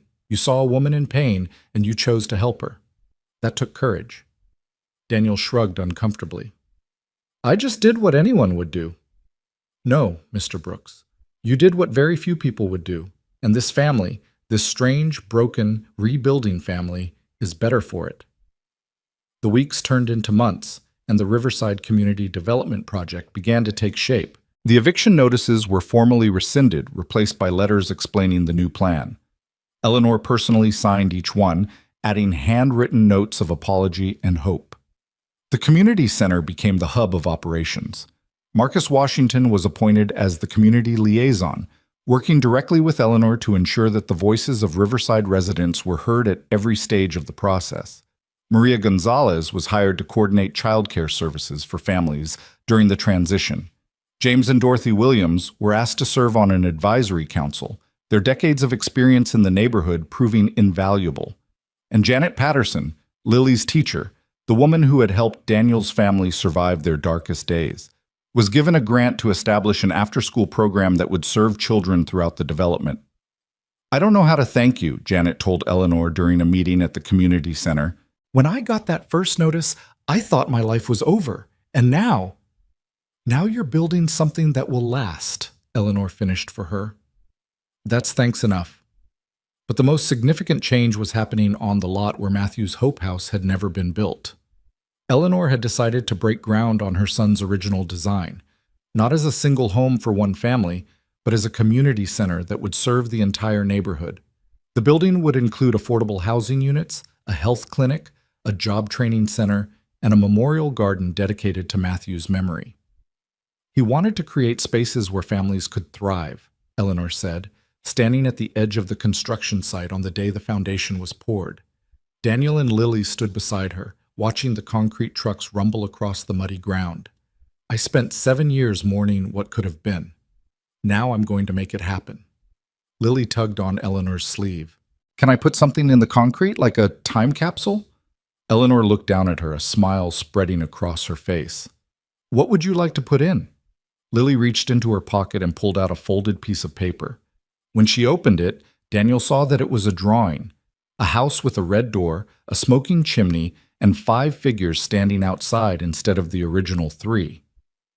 "It's our family," Lily explained, pointing to each figure in turn. "There's Daddy, and there's me, and there's Mrs. Eleanor, and there's Mr. Rowan." She paused at the 5th figure, a young man with dark hair standing slightly apart from the others. "And that's Matthew, because even though he's in heaven, he's still part of us." Eleanor's eyes filled with tears.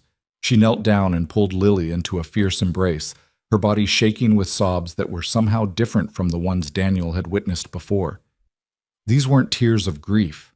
They were tears of release, of healing, of a heart finally learning to beat again. "Thank you," Eleanor whispered. "Thank you, sweet girl." They buried the drawing in the foundation together, sealing it beneath layers of concrete that would support the building for generations to come. And as Daniel watched Eleanor and Lily standing hand in hand at the edge of the construction site, he felt something shift inside his own chest, a loosening of the knot that had been there since Sarah died. He wasn't alone anymore. None of them were. The construction progressed faster than anyone expected. Eleanor's determination, combined with the resources of Hayes Industries and the enthusiasm of the community, created a momentum that seemed almost unstoppable. By spring, the skeleton of the building had risen from the ground, its steel beams reaching toward the sky like prayers made solid. But not everyone was ready to accept the changes. Harrison and his allies on the board continued to make trouble, filing lawsuits and challenging permits and leaking negative stories to the press. They painted Eleanor as an unstable widow who had lost touch with business reality, a woman driven by guilt rather than sound judgment. "They're saying I've gone soft," Eleanor told Daniel one evening, after a particularly brutal day of media attacks. "That I'm letting emotion override reason, that I'm going to destroy the company my husband built." "Is that what you believe?" Eleanor was quiet for a moment. "I believe that there's more to life than profit margins and shareholder returns. I believe that a company can do well by doing good. And I believe that my husband and my son would be proud of what we're building here." She paused. "But sometimes, late at night, when the doubts creep in, I wonder if they're right. If I'm just an old woman trying to atone for sins that can never be forgiven." Daniel reached across the table and took her hand. Do you remember what Lily said that day at the foundation? About Matthew being part of our family? Of course. She wasn't just being sweet, she meant it, and so do I. Daniel squeezed her hand. You're not alone in this, Eleanor. Whatever happens, whatever battles we have to fight, we fight them together, as a family. Eleanor stared at him for a long moment, her dark eyes glistening. Then slowly, she smiled. A family, she repeated. I'd almost forgotten what that feels like. Then let me remind you. The final confrontation came on a Thursday in late April, at an emergency shareholder meeting called by Harrison and his allies. They had gathered enough support to force a vote of no confidence in Eleanor's leadership, one last desperate attempt to wrest control of the company and return to their original plans for Riverside. Daniel drove Eleanor to the meeting, Lily in the back seat as always. The little girl was quiet during the drive, sensing the tension in the air. But when they pulled up to the headquarters, she reached forward and touched Eleanor's shoulder. You're going to win, she said simply. I know it. Eleanor turned to look at her, and Daniel saw something in her face that he'd never seen before. Not just determination, but peace. The peace of someone who had finally made peace with themselves. Thank you, sweetheart. I believe I am. She walked into the building with her head high and her shoulders back, Lily's drawing tucked into her pocket like a talisman. Daniel and Lily waited in the car, watching the sun set over the city, counting the minutes until they would know the outcome. 2 hours passed, then 3.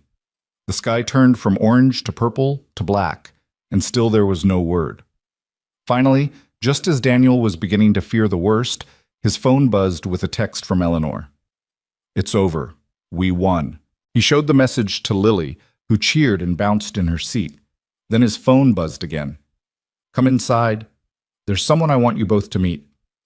Daniel and Lily made their way up to the boardroom where they found Eleanor surrounded by a crowd of supporters, shareholders, executives, community members who had come to witness the vote. Harrison was nowhere to be seen. Someone said he had stormed out after the final count, his face purple with rage. But it wasn't the victory that caught Daniel's attention. It was the man standing beside Eleanor, a young man in his 30s, with dark hair and kind eyes that seemed somehow familiar. Daniel, Lily, Eleanor said, her voice warm with emotion. I'd like you to meet someone. This is Thomas Reeves. He was Matthew's best friend in college. They dreamed of building the Hope House together. Thomas stepped forward and extended his hand. Mrs. Hayes has asked me to lead the architectural team for the new community center, to finish what Matthew started. His voice cracked slightly. It's the greatest honor of my life. Daniel shook his hand, feeling the weight of the moment settle over him. This wasn't just a victory in a boardroom battle. It was the closing of a circle, the completion of something that had been left unfinished for far too long. Eleanor knelt down to Lily's level and took both of her small hands in her own. We did it, she said softly. All of us, together. And it's because of you, Lily.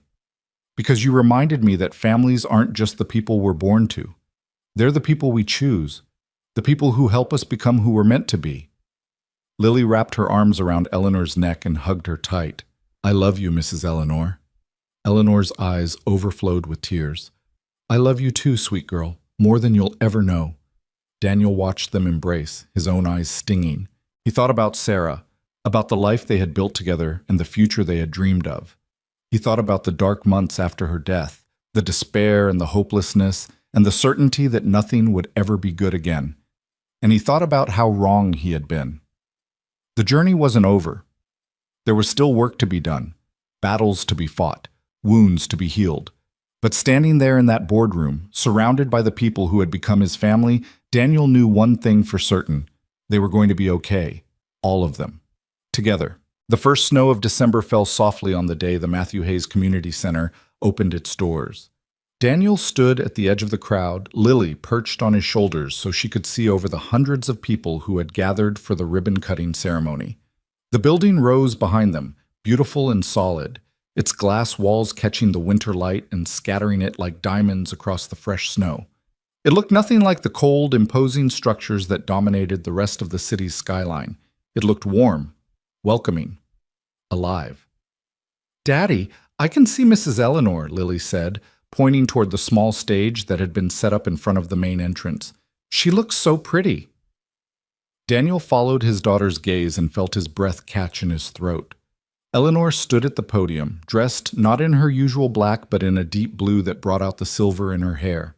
She was smiling, really smiling, not the careful, controlled expression she had worn for so long, but something genuine and radiant that transformed her entire face.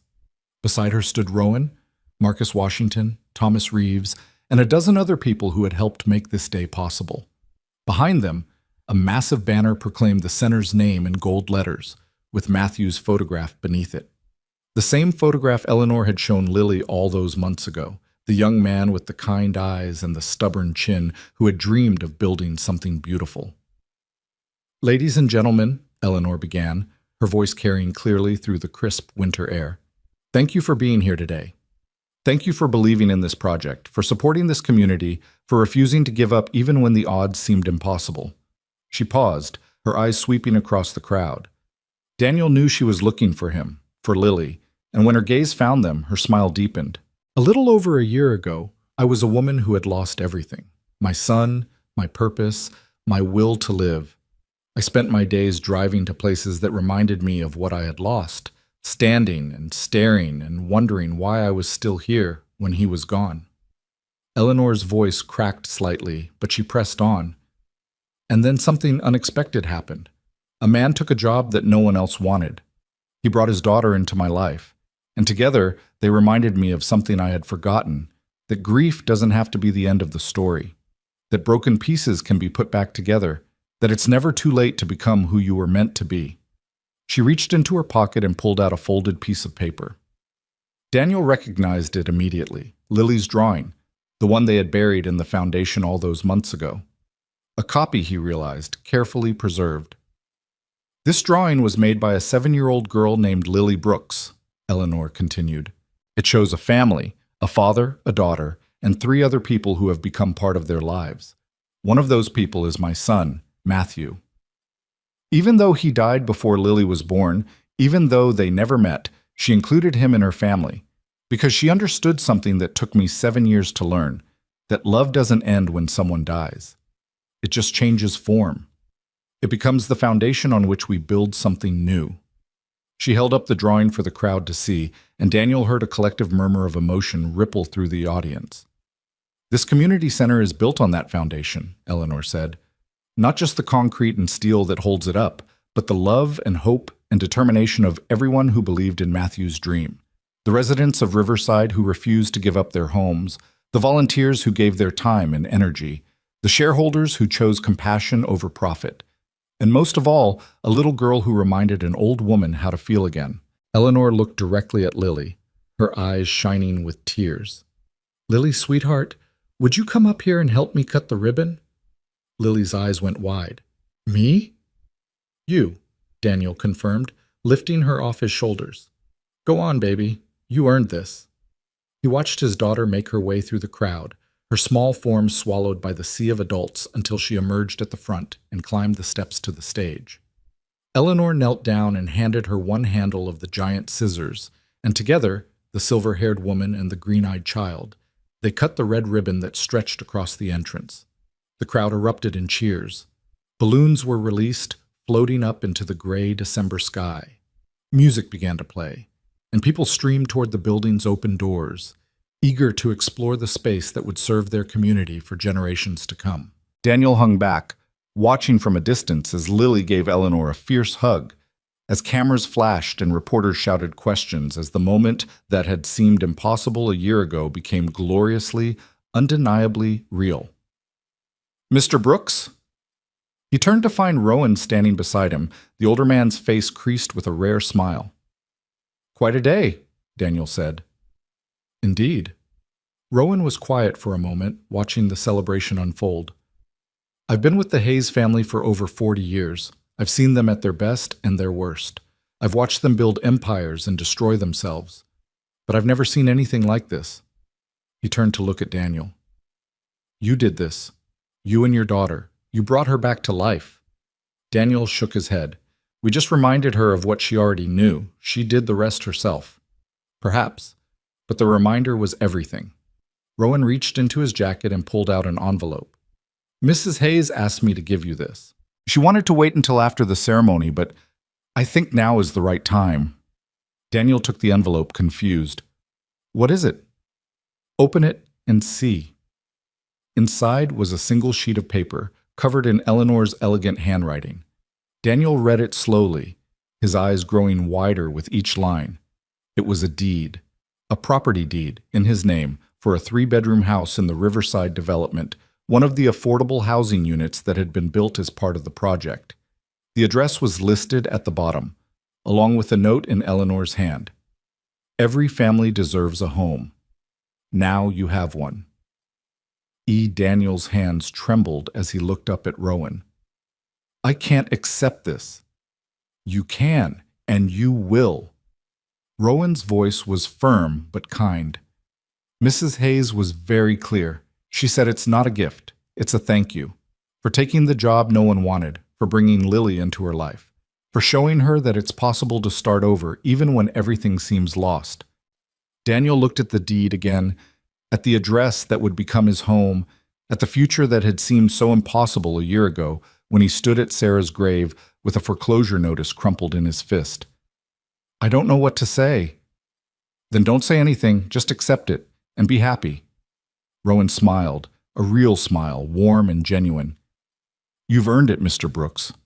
Both of you. The celebration continued long into the evening. The community center was filled with laughter and music and the smell of food being prepared in the new kitchen. Children ran through the halls, exploring every corner of the building that would become their second home. Parents gathered in the common areas, sharing stories and dreams and hopes for the future. Daniel found Eleanor in the memorial garden, standing alone in front of the wall that had been dedicated to Matthew's memory. The wall was covered with photographs and drawings and letters from people whose lives he had touched, friends, teachers, fellow recovering addicts who had found hope in his story. He would have loved this, Eleanor said quietly, without turning around. All of it. The building, the community, the children running everywhere. He always said that the measure of a life wasn't what you accumulated, but what you gave away. He sounds like someone worth knowing. He was. Eleanor finally turned to face him, and Daniel saw that her eyes were wet, but her smile was peaceful. And in a strange way, I feel like you did know him. Through everything you've done this past year, through the way you've helped me become who I should have been all along. It's almost like he sent you to me. Daniel thought about the classified ad that had changed his life. $80,000 a year. Driver needed. No questions asked. He'd taken the job out of desperation, out of fear, out of a complete lack of other options. He'd had no idea what he was walking into, no clue that a simple driving job would transform him into part of a family he never knew he needed. Maybe he did, Daniel said, or maybe the universe just knew we all needed each other. Eleanor reached out and took his hand. I've been thinking about the future, about what comes next. What do you mean? The company is stable now. The Riverside project is complete. Harrison and his allies have resigned from the board, and the shareholders who believed in our vision are firmly in control. She paused. I don't need to fight anymore. I can finally rest. Are you retiring? In a way.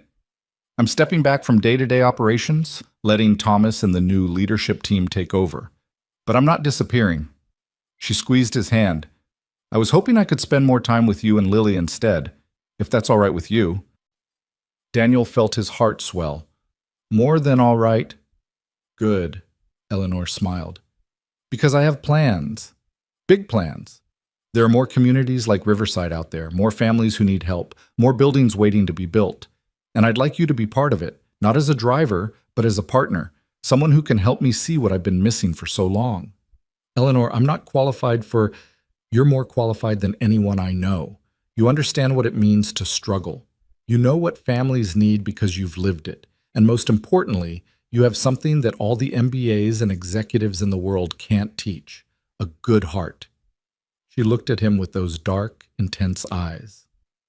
Say yes, Daniel. Say yes to being part of something bigger than yourself. Daniel thought about his life before all of this. The small apartment, the crushing debt, the despair that had seemed so absolute. He thought about Sarah, about the dreams they had shared, about the future they had planned together. She would have wanted this for him. She would have wanted him to find purpose, to find joy, to find a way to live fully, even in her absence. "Yes," he said, "I'll do it." Eleanor pulled him into a hug, and for a moment they stood there in the garden, surrounded by the memory of a son she had lost and the hope of a future they were building together. "Thank you," she whispered, "for everything. Thank you for taking a chance on me." They walked back into the community center together, where Lily was waiting for them with a plate of cookies and a smile that lit up her entire face. "Daddy, Mrs. Eleanor, come look. They have a whole room just for art. Mrs. Patterson said I can come here after school and make paintings whenever I want." Eleanor knelt down and brushed a strand of hair from Lily's face. "Would you like that? Coming here after school?" "Yes, and maybe you could come too sometimes. We could make paintings together." "I would love that." Eleanor's voice was thick with emotion. "I would love that more than anything." The winter passed, and spring arrived with its promise of new beginnings. The community center flourished, becoming everything Matthew had dreamed of, and more. Daniel moved into the house Eleanor had given him, and for the first time since Sarah's death, Lily had a room of her own, decorated with paintings she had made in the art room and photographs of her mother that they could finally look at without crying. Eleanor became a constant presence in their lives.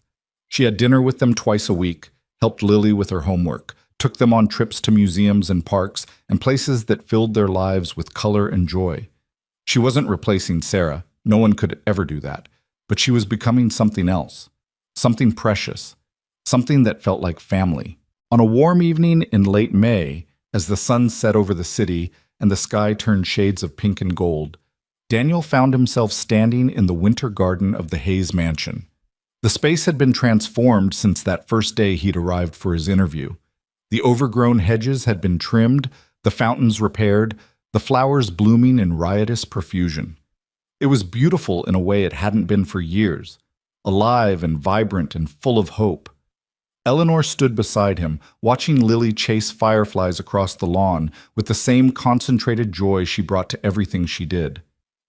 "Daniel," Eleanor said quietly, "I need to tell you something." He turned to look at her, noting the serious expression on her face. "What is it?" "I've been thinking about Matthew a lot lately, about what he would say if he could see all of this. The community center, the families we've helped, the life we've built." She paused. "I think he would be happy. I think he would finally be at peace." "I think so too. But there's something else." Eleanor reached up and unclasped the chain around her neck, the one that held the silver pendant she never took off. She held it out to Daniel. This was his. Matthew's.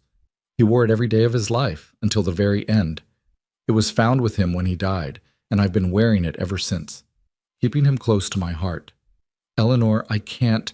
Let me finish." She pressed the pendant into his hand. "I want Lily to have it, not to replace her mother, and not to forget Matthew, but to remember that she is part of something bigger now, a family that spans generations, that includes people who are gone but never forgotten, a family built not on blood, but on love." Daniel looked down at the pendant in his hand. It was warm from Eleanor's skin, worn smooth by years of being touched and held and treasured. He thought about Matthew, about the young man who had dreamed of building beautiful things, and he thought about Lily, about the little girl who had reminded an old woman how to feel again. "I'll give it to her," he said, "when she's ready to understand what it means." "Thank you." Eleanor smiled, and there were tears in her eyes, but they were tears of peace, not sorrow. "Thank you for everything, Daniel, for taking the job no one wanted, for bringing your daughter into my life, for showing me that it's never too late to become who you're meant to be." "It turned out to be the best decision of my life," Daniel said. And as he watched Lily catch a firefly in her cupped hands, her laughter floating across the garden like music, he knew it was true. The job no one wanted had become the life he never knew he needed, a life filled with purpose and love and the strange, beautiful family they had built together from the ruins of their grief. Eleanor slipped her hand into his, and they stood together in the fading light, watching the child who had brought them back to life. Behind them, the mansion that had once felt like a tomb now glowed with warmth and welcome. Ahead of them, a future stretched out full of possibility, more buildings to construct, more families to help, more broken pieces to put back together. You know, Eleanor said softly, when I placed that advertisement, I never imagined this. I was looking for a driver, someone to take me to my stops and bring me home again. I wasn't looking for a family. Sometimes the things we're not looking for are exactly what we need. Yes, Eleanor squeezed his hand. Sometimes they are. Lily came running toward them, her hands cupped around a glowing firefly, her face illuminated by wonder. Look, Daddy. Look, Mrs. Eleanor. I caught one. It's like a tiny star. Daniel knelt down so he could see her treasure. The firefly pulsed with gentle light, alive and beautiful, and utterly miraculous in its simplicity. That's exactly what it is, sweetheart, he said. A tiny star, just for you. Can I keep it? Eleanor knelt beside them, her eyes reflecting the firefly's glow. You can hold it for a while, but then you have to let it go so it can find its family, so it can light the way for others. Lily thought about this for a moment. Then, carefully, she opened her hands and watched the firefly float away into the darkness, its light joining with dozens of others that had begun to emerge across the garden. It's going home, she said. Yes, baby, Daniel said, pulling her into a hug. It's going home. And so were they, all of them, together. The mansion that had once been a mausoleum was now a home. The woman who had been drowning in grief was now thriving. The man who had been desperate was now fulfilled. And the little girl who had been silent with sorrow was now laughing and playing and lighting up every room she entered. It wasn't the ending any of them had expected. It was something better, something real, something built not on what they had lost, but on what they had found in each other. A family, formed in the ruins, made whole by love. And on the wall of the community center, in a place of honor beside Matthew's photograph, hung a simple drawing of a house with a red door and 5 figures standing outside, a family that had found each other when they needed it most, holding hands against whatever darkness might come. Because that, in the end, was what mattered. Not the buildings or the money or the victories won in boardrooms, but the people, the connections, the love that could survive anything, even death, even grief, even the longest and coldest of winters. The end.